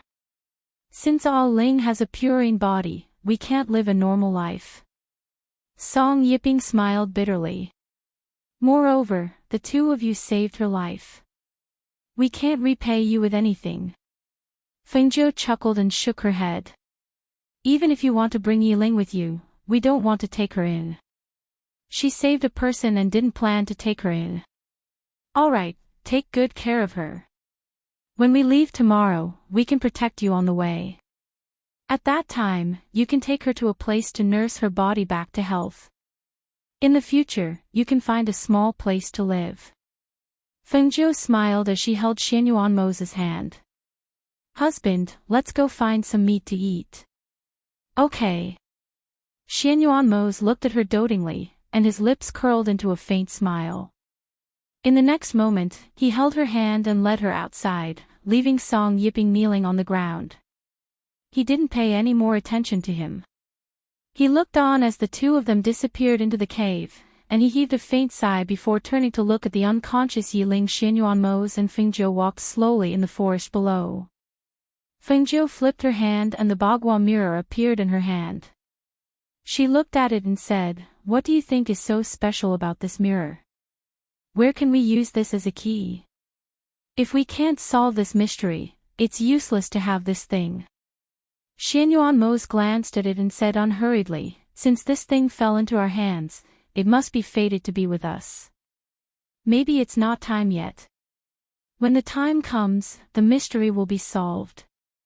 Hearing this, Fengjiu chuckled. "You're quite optimistic about things. That's the truth." Xianyuanmos's eyes flashed when he saw the spirit fruits. "We didn't reach this area that day." Fengjiu looked ahead and saw a few spirit fruit trees. She couldn't help but be surprised. "Ha! Spirit fruits. These are really spirit fruits. There's no one taking care of this area, but there are so many fruits." Her eyes were filled with joy as she smiled. "We went the other way that day. If we knew there were spirit fruits here, we would have come a long time ago." The two of them walked forward and came under one of the spirit fruit trees. Fengjiu picked one and wiped it clean before tasting it. The juice overflowed as it entered her mouth. It was accompanied by a faint sweetness and a pure aura of spirit power. After swallowing it, the spirit power in her body began to circulate. "I've never seen this before. Try it, it's very fragrant and sweet." She plucked a ripe spirit fruit and wiped it clean before handing it to Xianyuanmos. Xianyuanmos took it and took a bite. It was as she said. He looked around and his gaze fell on the leaves of a spirit fruit tree at the very back. There, he could vaguely see a pair of eyes flickering and staring at them. Chapter 35:59. Squeak squeak. A squeak was heard. Immediately after, there was a sudden movement among the dense branches and leaves. A little golden monkey jumped onto the top of the spiritual fruit tree and squeaked at them with its teeth bared. A monkey? Fengjiu was a little stunned. She looked at the monkey with golden fur all over its body. She looked around and said, "That's strange. Why is there a monkey here? And it's a golden spirit monkey." Xianyuanmos looked around and frowned slightly. Spirit monkeys usually come in groups. There shouldn't be only one here. He walked forward. The spirit monkey squeaked at them with its teeth bared. Immediately after, it grabbed a fruit from the spiritual fruit tree and threw it at them. Seeing this, Fengjiu could not help but smile. She caught the spirit fruit and played with it in her hands while following Xianyuanmos forward. This spirit monkey can actually stay in such a place with such strong yin energy. It seems that it's not ordinary. The yin energy in this area was too strong. The surrounding ferocious beasts and spirit beasts did not dare to appear here.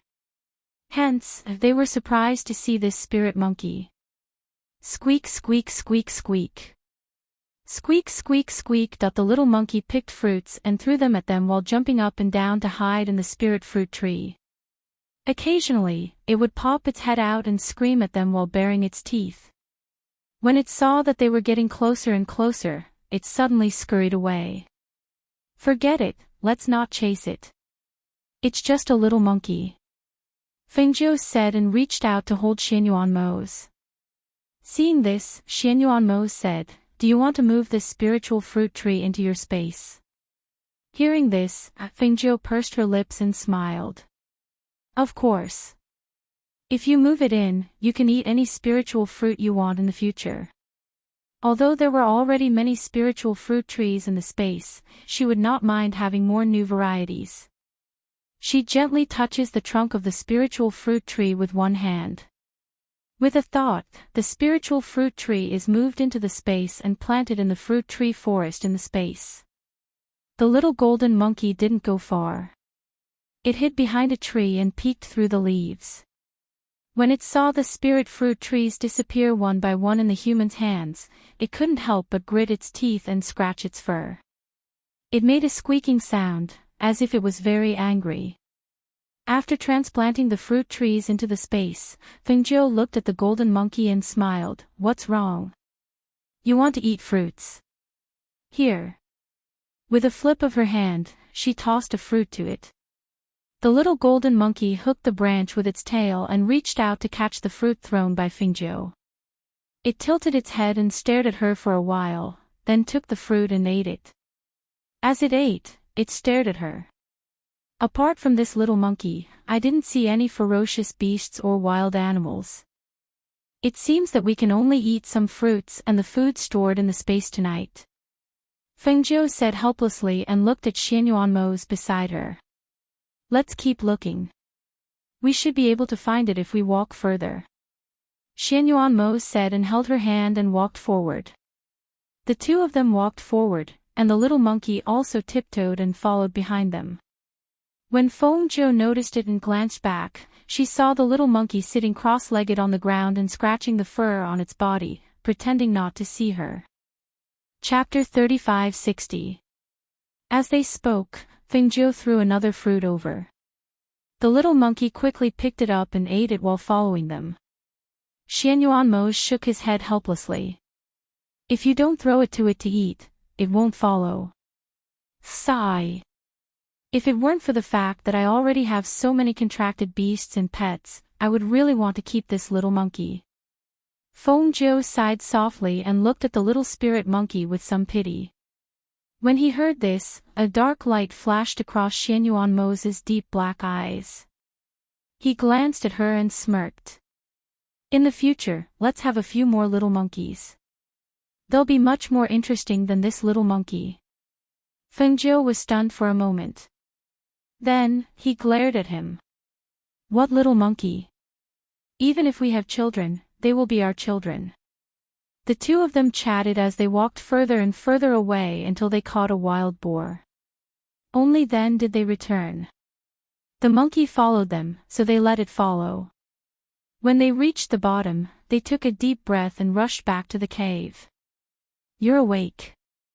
Fengjiu saw Yiling opening her eyes and leaning into Song Yiping's arms. "Thank you for saving me," Yiling said. Although her voice was still very weak, her breathing had stabilized. Earlier, she heard Song Yiping's explanation of the situation and knew his plan. She also agreed with his plan. However, since Master Ling and Madam Ling didn't want to take them in, they couldn't force them.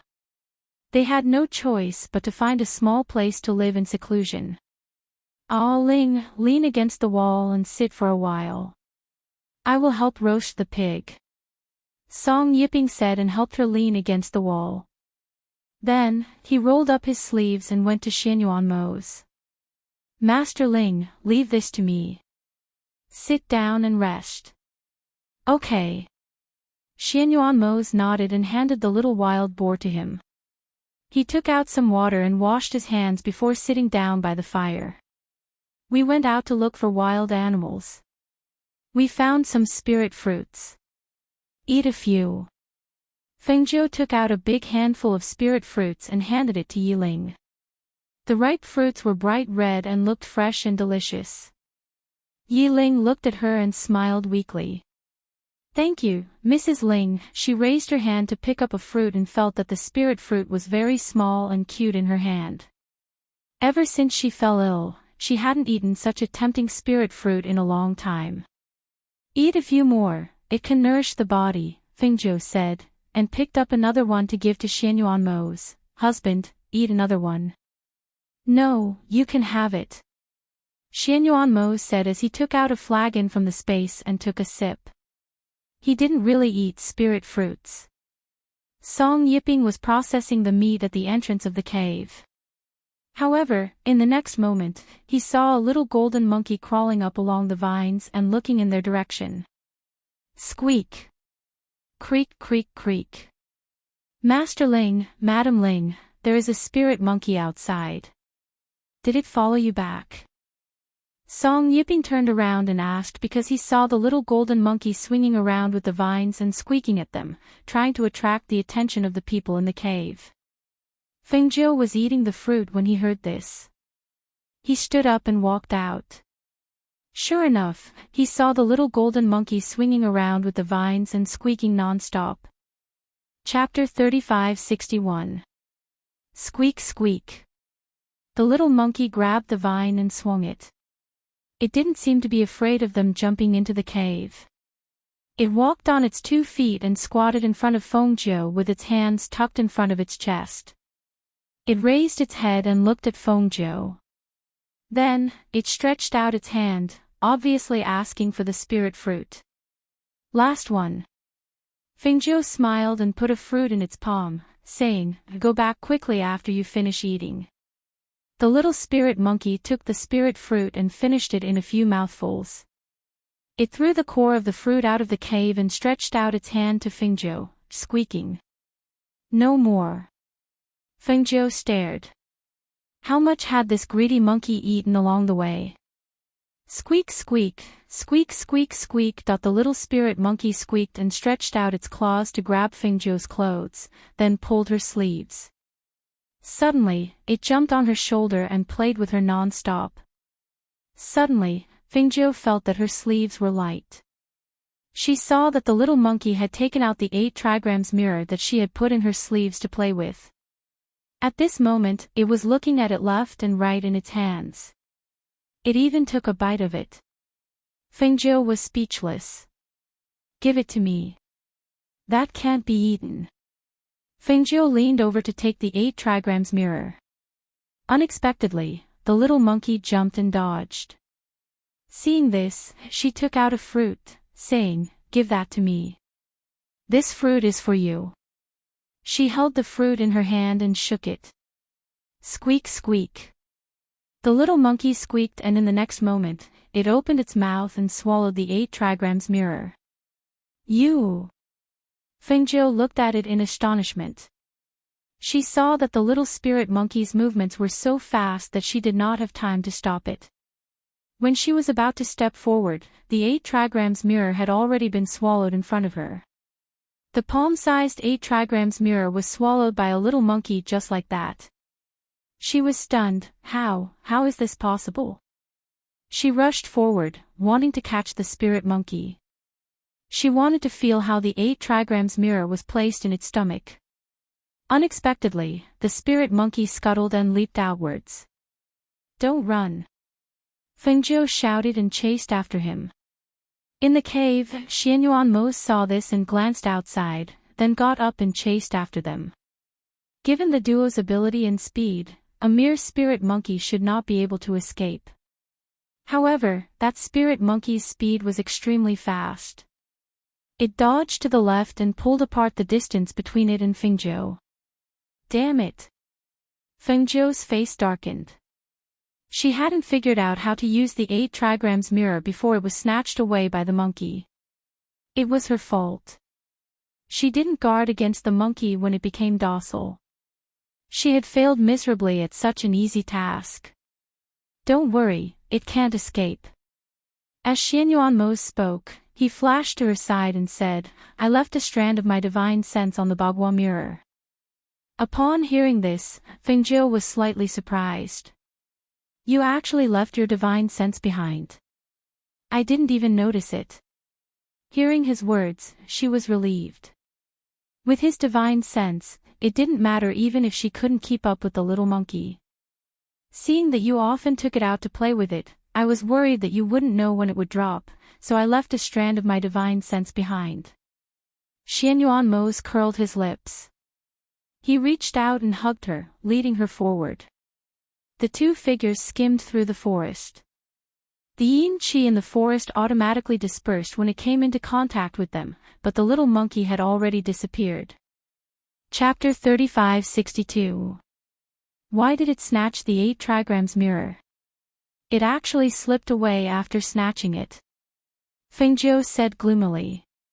He hadn't even managed to figure out anything from the item he was playing with, and it was actually stolen by a little monkey. This kind of golden silk spirit monkey has a hobby of collecting treasures. Xianyuanmo said. Hearing this, Fengzhou's eyes lit up. Oh. A hobby of collecting treasures.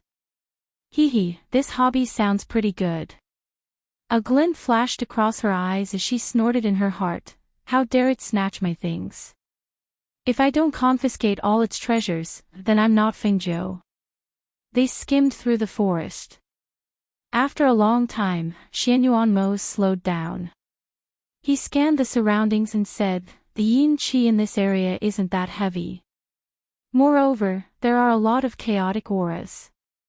It seems like there are ferocious beasts and spirit beasts hiding in this area. This forest was an accident. Under the cliff of Qianling Mountain, there was such a yin qi forest. Not only were there spirit fruits, there were also all kinds of ferocious beasts and spirit beasts. That's right, after reaching this area, he finally felt the aura of ferocious beasts and spirit beasts. Zhi. Following the swaying of the leaves, there was a rustling sound between the branches and leaves. A cacophony of monkey cries suddenly sounded in the surroundings and entered the two's ears. Zhi. Xianyuanmo's Fengzhou looked over and saw that there were golden monkeys jumping up and down on the trees, between the branches and leaves, between the grass, and on the vines hanging down from the trees. They waved their hands and bared their teeth as they let out sharp squeaks. As far as the eye could see, the golden monkeys all looked exactly the same. Although some of them were bigger and some were smaller, they were all mixed together in a dazzling sight.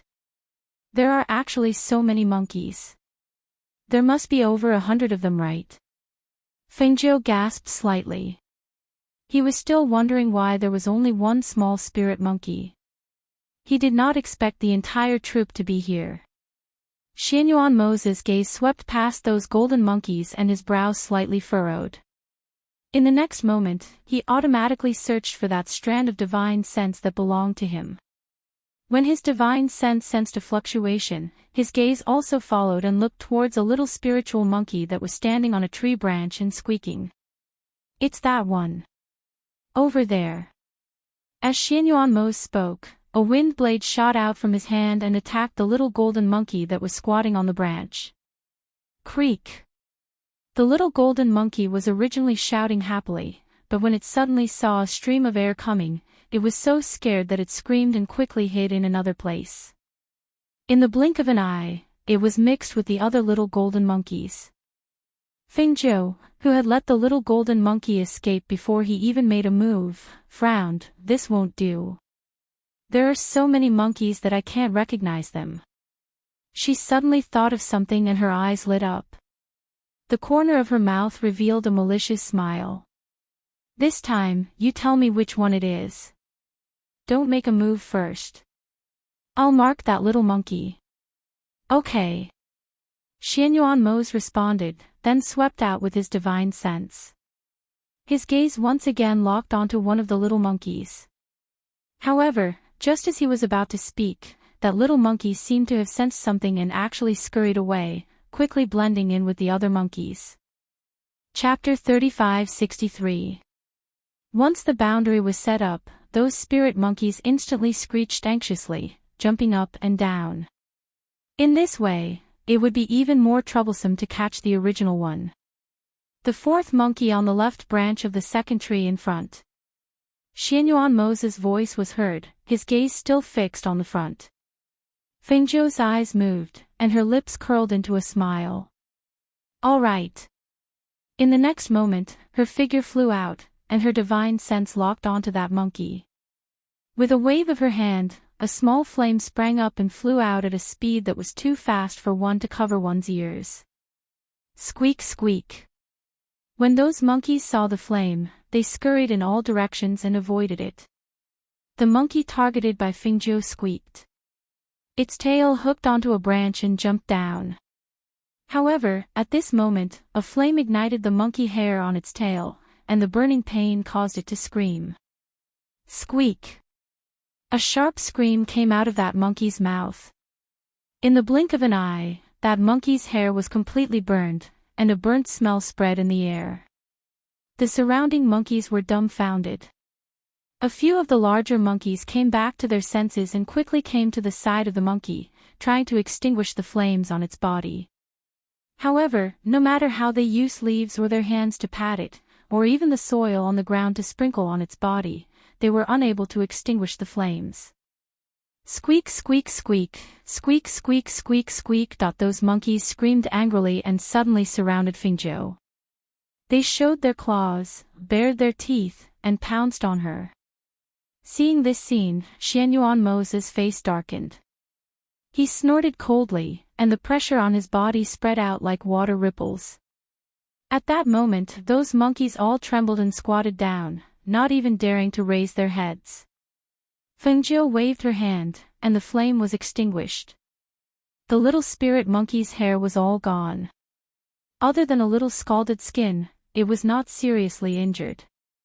After all, she was merciful. Creak, creak. The little monkey curled up on the ground and cried out. When it saw Fingzhou walking towards it, its body shrank a little, and a hint of guilt appeared in its eyes. Hand it over, Fengzhou said as she looked down at the little spiritual monkey that was covered in red from head to toe. Squeak, squeak. It squeaked twice and shrank back. It actually turned its head away, obviously unwilling to hand over the item. You don't want to hand it over? Fengzhou sneered. He moved his hand, and a cluster of flames danced on his fingertips. Creak, creak, creak. The little spirit monkey screamed a few times in panic.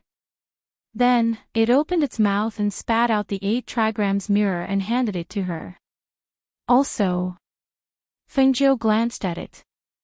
Where's your treasure? You don't think that you can just return what you stole from me, do you? As she spoke, she played with the flame on her fingertips, full of threat. Creak, creak. The little spirit monkey seemed to be very angry, but it was also afraid of the flame on her fingertips. In the end, it opened its mouth and spat out more than 20 items. There were beads, magic weapons, shiny gold coins, and crystal cores. Looking at the small pile of items, Fengzhou's eyes flashed. She squatted down and glanced at the little spirit monkey. I didn't expect it to hide so many things. Is that all? Creak, creak. The little spirit monkey quickly squeaked, waved its hand, and retreated. Chapter 35-64. With a wave of her hand, she removed Xianyuanmo's barrier and collected the things on the ground. Then, she turned around and walked to Xianyuanmo's side. Let's go. Okay. Xianyuanmo responded. Just as he was about to leave with her, the little spirit monkey behind them stood up again and took 2 steps forward to their side. What do you want? Fengzhou glanced at it and said, I won't let you off again and again. Squeak, squeak, squeak. The little spirit monkey pulled her dress and pointed at a certain place with one hand. It wanted them to follow it. You little monkey is used to lying.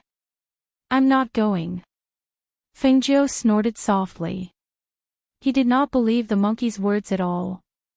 Seeing this, the little monkey could not help but become anxious. It pulled her dress and pointed at a certain place in front of them while squeaking. Let's go and take a look. Xianyuanmo said. He looked ahead and released his divine senses to explore. However, he did not notice anything different. Hearing this, Fengzhou agreed. The two followed the little monkey forward. They thought that it was not far, but they went deeper and deeper. Where is it taking us? We have been walking for a long time. The sky gradually darkened and the light in the forest became weaker. As the sun went down, the yin qi gradually condensed in the forest. Xianyuanmo held her hand and pushed away the weeds and branches that were half a person's height in front of her. He said, These monkeys live here and should be very familiar with this place. Maybe there will be some cave-dwelling opportunities in this place. Hearing this, Fengzhou felt that it made sense. No one had set foot in this place before. In other words, even if someone had been here before, it was very rare. In addition, the entire forest was filled with dense energy. The terrain was steep and the atmosphere was strange. Perhaps there was really some opportunity here. Thinking of this, she could not help but feel excited. She was curious about what the little spirit monkey would bring them to. As the night sky gradually brightened, they arrived at a waterfall under the guidance of the little spirit monkey. Looking at the waterfall flowing down from high above, Xianyuanmose and Fengzhou were a little surprised. They did not expect that there would be such a huge waterfall in the depths of the forest. The sound of water splashing could be heard as it flowed down from the sky, crashing into the rocks below, splashing a large amount of water. Then, it melted into the water and flowed downstream. Squeak, squeak, squeak. Little Spirit Monkey called out a few times and pointed at the waterfall in front. Immediately after, it jumped and grabbed the vines by the side and swung towards the waterfall. Its small figure swung into the waterfall that was halfway up. Looking at the little spirit monkey's figure disappearing into the waterfall, the two could not help but look at each other. The next moment, they rushed towards the waterfall, passing through the water curtain and entering a cave dwelling behind the water curtain. The dark cave dwelling was bottomless. They could vaguely see the little monkey leading the way in front. The two walked all the way. After an unknown period of time, Fengzhou suddenly stopped. "What's wrong?" Xianyuanmose asked. Fengzhou took out the 8 trigrams mirror and said, "The 8 trigrams mirror is moving." In the palm of his hand, the 8 trigrams mirror trembled slightly, as if there was a suction force attracting it. Chapter 3565. Let's take a look at the situation in front, Fengzhou said. She held the 8 trigrams mirror in one hand and held Xianyuanmose's hand in the other. When the two of them followed the little spirit monkey to the innermost part of the cave, they could not help but stop in their tracks. In front of them was an illusory wall. That illusory wall was like a distorted airflow that blocked the path ahead. They could not see what was behind this illusory wall. They only saw that after the little spirit monkey came to the front, it stretched out its hand and touched the wall. Then, its entire body followed suit and jumped in. "What's this?" Fengzhou asked and walked forward. However, before she could get close, the little spirit monkey screamed and rushed out. Behind it, a huge ferocious beast followed. The ferocious beast opened its mouth and bit the little spirit monkey. It was so fast that she could not save it in time. She could only watch as the little spirit monkey was dragged back and swallowed by the huge ferocious beast. Fengzhou widened her eyes in shock. She was protected in Xianyuanmose's arms. When the ferocious beast rushed out, Xianyuanmose reached out and pulled her into his arms. At the same time, he quickly retreated a few meters. It was because of this that she could not save the little spirit monkey in time. The cave was completely silent, and there wasn't even the slightest smell of blood. However, at that moment, the ferocious beast from before passed through half of its body from behind the illusory wall. It stared at Xianyuanmose and Fengzhou with its bloodthirsty and ferocious eyes. Perhaps because it sensed the powerful pressure from them, the ferocious beast let out a low roar and bared its sharp teeth at them, then retreated. The air was filled with the ferocious beast's bloodthirsty and oppressive aura. Xianyuanmose frowned. A look of deep thought flashed across his deep eyes. Fengzhou stared blankly. It seemed that she had not recovered from her shock. After a long while, she asked, "Was the little monkey eaten?" Xianyuanmose was silent for a while before he replied, "Yes." Upon hearing this, Fengzhou did not speak for a moment. Although she was angry that the little spirit monkey ran away after snatching her things, she let it go after it returned the things. Moreover, it brought them here. However, in such a short time, the little spirit monkey was actually eaten by a divine beast right in front of their eyes. What is this place? The one that came out just now was a divine beast, the speed tiger. I've only seen this kind of vicious beast in the Myriad Beast book, she said softly. She still could not believe it. Just a moment ago, she had witnessed the little spirit monkey being eaten by a ferocious beast that was known for its speed. In this world, the strong preyed on the weak. This applied not only to humans, but also to beasts. However, when this scene happened in front of her, the shock made her heart tighten. Xianyuan pushed her behind him and said, "Wait here. I'll take a look." He walked up to the illusory wall of air and stretched out his hand to touch it. However, the moment he touched it, a strong force surged out and bounced him back. He could not help but take a few steps back. "Be careful." Fengjiu walked up to him and grabbed his hand. She looked at it and asked, "Are you all right? Are you hurt?" Chapter 35-66. He held her hand and looked ahead, saying, "No one can touch this wall, and no one can enter it. If they try to force their way in, they will only be injured by the rebound force. However, from what happened earlier, beasts should be able to enter." Fengjiu was silent. She looked at the illusory wall and said, "But we don't know what's on the other side. The 8 trigrams mirror in my hand is moving here. I think it has something to do with the realm of emptiness that old master you mentioned. Let Swallowing Cloud go in and take a look," Xianyuan said. Hearing this, Fengjiu summoned Swallowing Cloud. With a flash of light, Swallowing Cloud stood in front of them and looked at it. Fengjiu recalled the scene of the little spirit monkey being swallowed and could not help but exhort, "Swallowing Cloud, go over there and take a look. No matter what you see, you must come back within the time it takes for a stick of incense to burn. Also, be careful. There should be a very strong beast over there." Although Swallowing Cloud was already a sacred beast, she could not help but exhort it. After all, they did not know what kind of existence was on the other side. Swallowing Cloud nodded. It glanced at the strange wall and leaped into it. Fengjiu saw it enter and flicked his finger. A cluster of flames floated up and lit up the surroundings. She looked at the stone walls on both sides, as if searching for something. "Are you trying to see if there are any traps?" Xianyuan asked. He saw her searching the stone walls, and the 8 trigrams mirror in her hand was still swaying.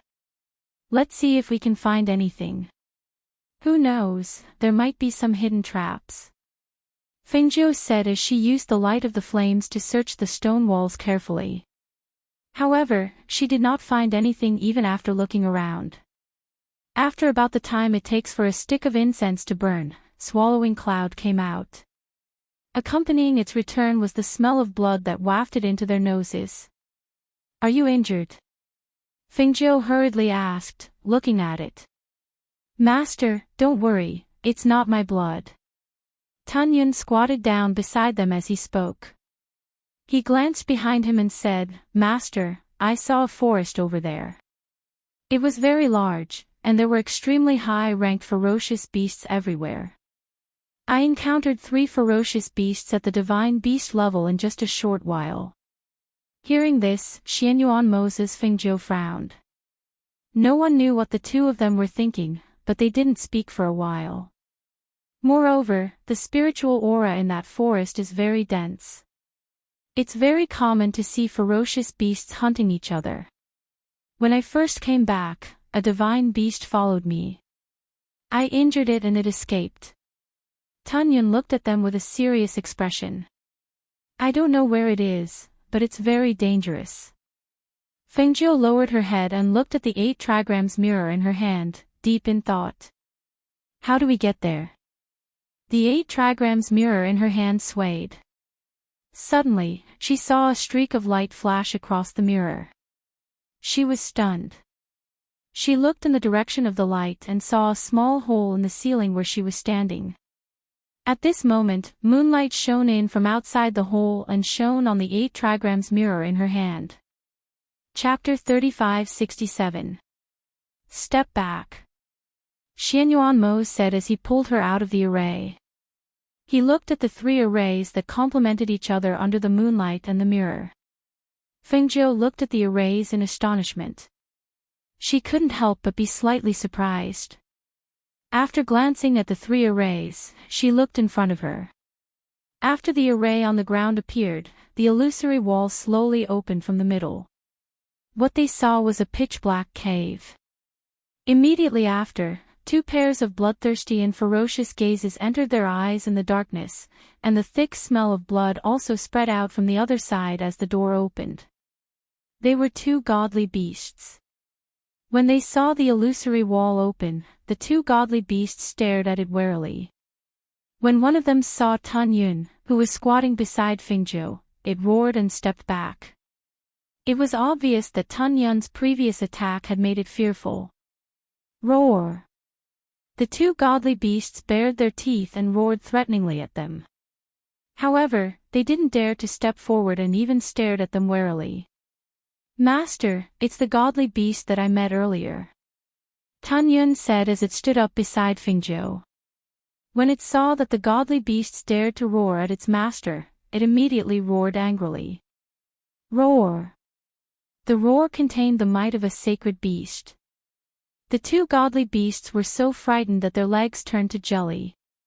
They let out a low howl and quickly fled. Fengjiu was about to walk over to take a look when Xianyuanmo's pulled her back. She turned around and asked, "What's wrong?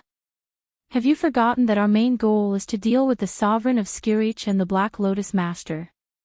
No matter where it is, we can't go there now," Xianyuanmo said as he looked at the pitch-black cave opposite them. He said, "After we're done, if you still want to explore, I'll accompany you." He had a feeling that if they walked through this door today, they probably wouldn't return in a short period of time. Now, they still had other things to do. After much consideration, they naturally couldn't go there and explore now. Fengjiu thought for a while and nodded. That's true.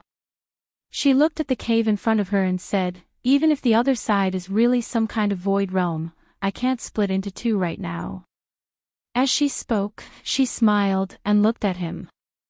"However, our trip was not in vain. We accidentally came here and even opened the array door here." Yeah. Xianyuanmo smiled when he saw that she had taken his words seriously. Thus, Fengjiu glanced at the opposite side and picked up the 8 trigrams mirror that was placed in the middle of the formation. As the 8 trigrams mirror left the ground, the illusory door gradually closed until it returned to its original appearance. She played with the 8 trigrams mirror in her hand and said, "Now I'm wondering why this mirror can't drip blood. I'll slowly study it in the future. It's already late at night. Don't you want to eat barbecue? Song yipping should be done by now," Xianyuanmo said as he held her hand and walked out. Tun Yun followed behind the two of them. After they left the waterfall at the entrance of the cave, they returned to Fengjiu's space. Under the night sky, in the forest, 2 figures flitted through the night like ghosts and went back the way they came. Chapter 3568. Yi Ling, who was sitting inside, heard his words and said, "They must have been delayed by something. Otherwise, they haven't caught up with that little spirit monkey. I don't think the two of them would get lost." Even though she had grown up in the clan and had never set foot in the outside world, she could tell that Master Ling and Madam Ling were not ordinary people. Even though they were concealing their auras, she could still sense their strength. Furthermore, they were able to save her from the 8 great clans. She didn't think that the two of them would get lost in that forest, even if that forest was known as a land of death. "Ah, Ling, how do you feel now? Does your wound still hurt?" He walked back to her side and asked, "Are you cold? Do you need to cover yourself with another layer of clothing?" Yi Ling smiled and said softly, "Madam Ling is really amazing. I feel much better already. As long as I don't pull on my wound, it won't hurt." She paused and took a deep breath before saying, "I'm not cold. It's very warm in here." She thought that as long as she recuperated for a few days, her body would definitely return to how it was in the past. As for her white hair, so be it. It was already good enough that she was able to keep her life. That's right. They're really powerful. Even the most powerful elders of the 8 great clans can't compare to them. Furthermore, I've seen them fight and their battle prowess is astonishing. It's a pity that they're unwilling to accept us. Song Yipping sighed softly. If he could follow the 2 of them, he had a feeling that his life would be very interesting. It's already very benevolent of them to save me. It's only right that they're unwilling to accept us. After all, powerful people like them should have powerful people by their side. The 2 of us are still too weak. Yi Ling said softly and sighed softly in her heart. She had never set foot in the outside world, so she naturally hoped that she could follow powerful people and see the world. However, this also depended on fate. Since they weren't willing to accept them, they couldn't rely on them. After all, they owed Master Ling and Madam Ling enough. The sky outside is already so dark, and the forest is so big. In addition, there are many unknown dangers in the forest at night. I wonder how they are now. Song Yipping said worriedly as he walked back to the entrance of the cave to look outside. Seeing that the night was getting darker and darker, he felt uneasy. On the one hand, he wanted to find them, but on the other hand, he was worried about leaving Yi Ling here alone. After all, she was completely defenseless in her current state. If any poisonous snakes or beasts were to enter this place, she wouldn't even have the strength to escape. However, if he didn't go out to look for them and just waited here, he would feel anxious and uneasy. After all, the 2 of them were his benefactors.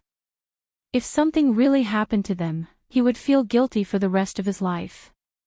Yi Ling understood him.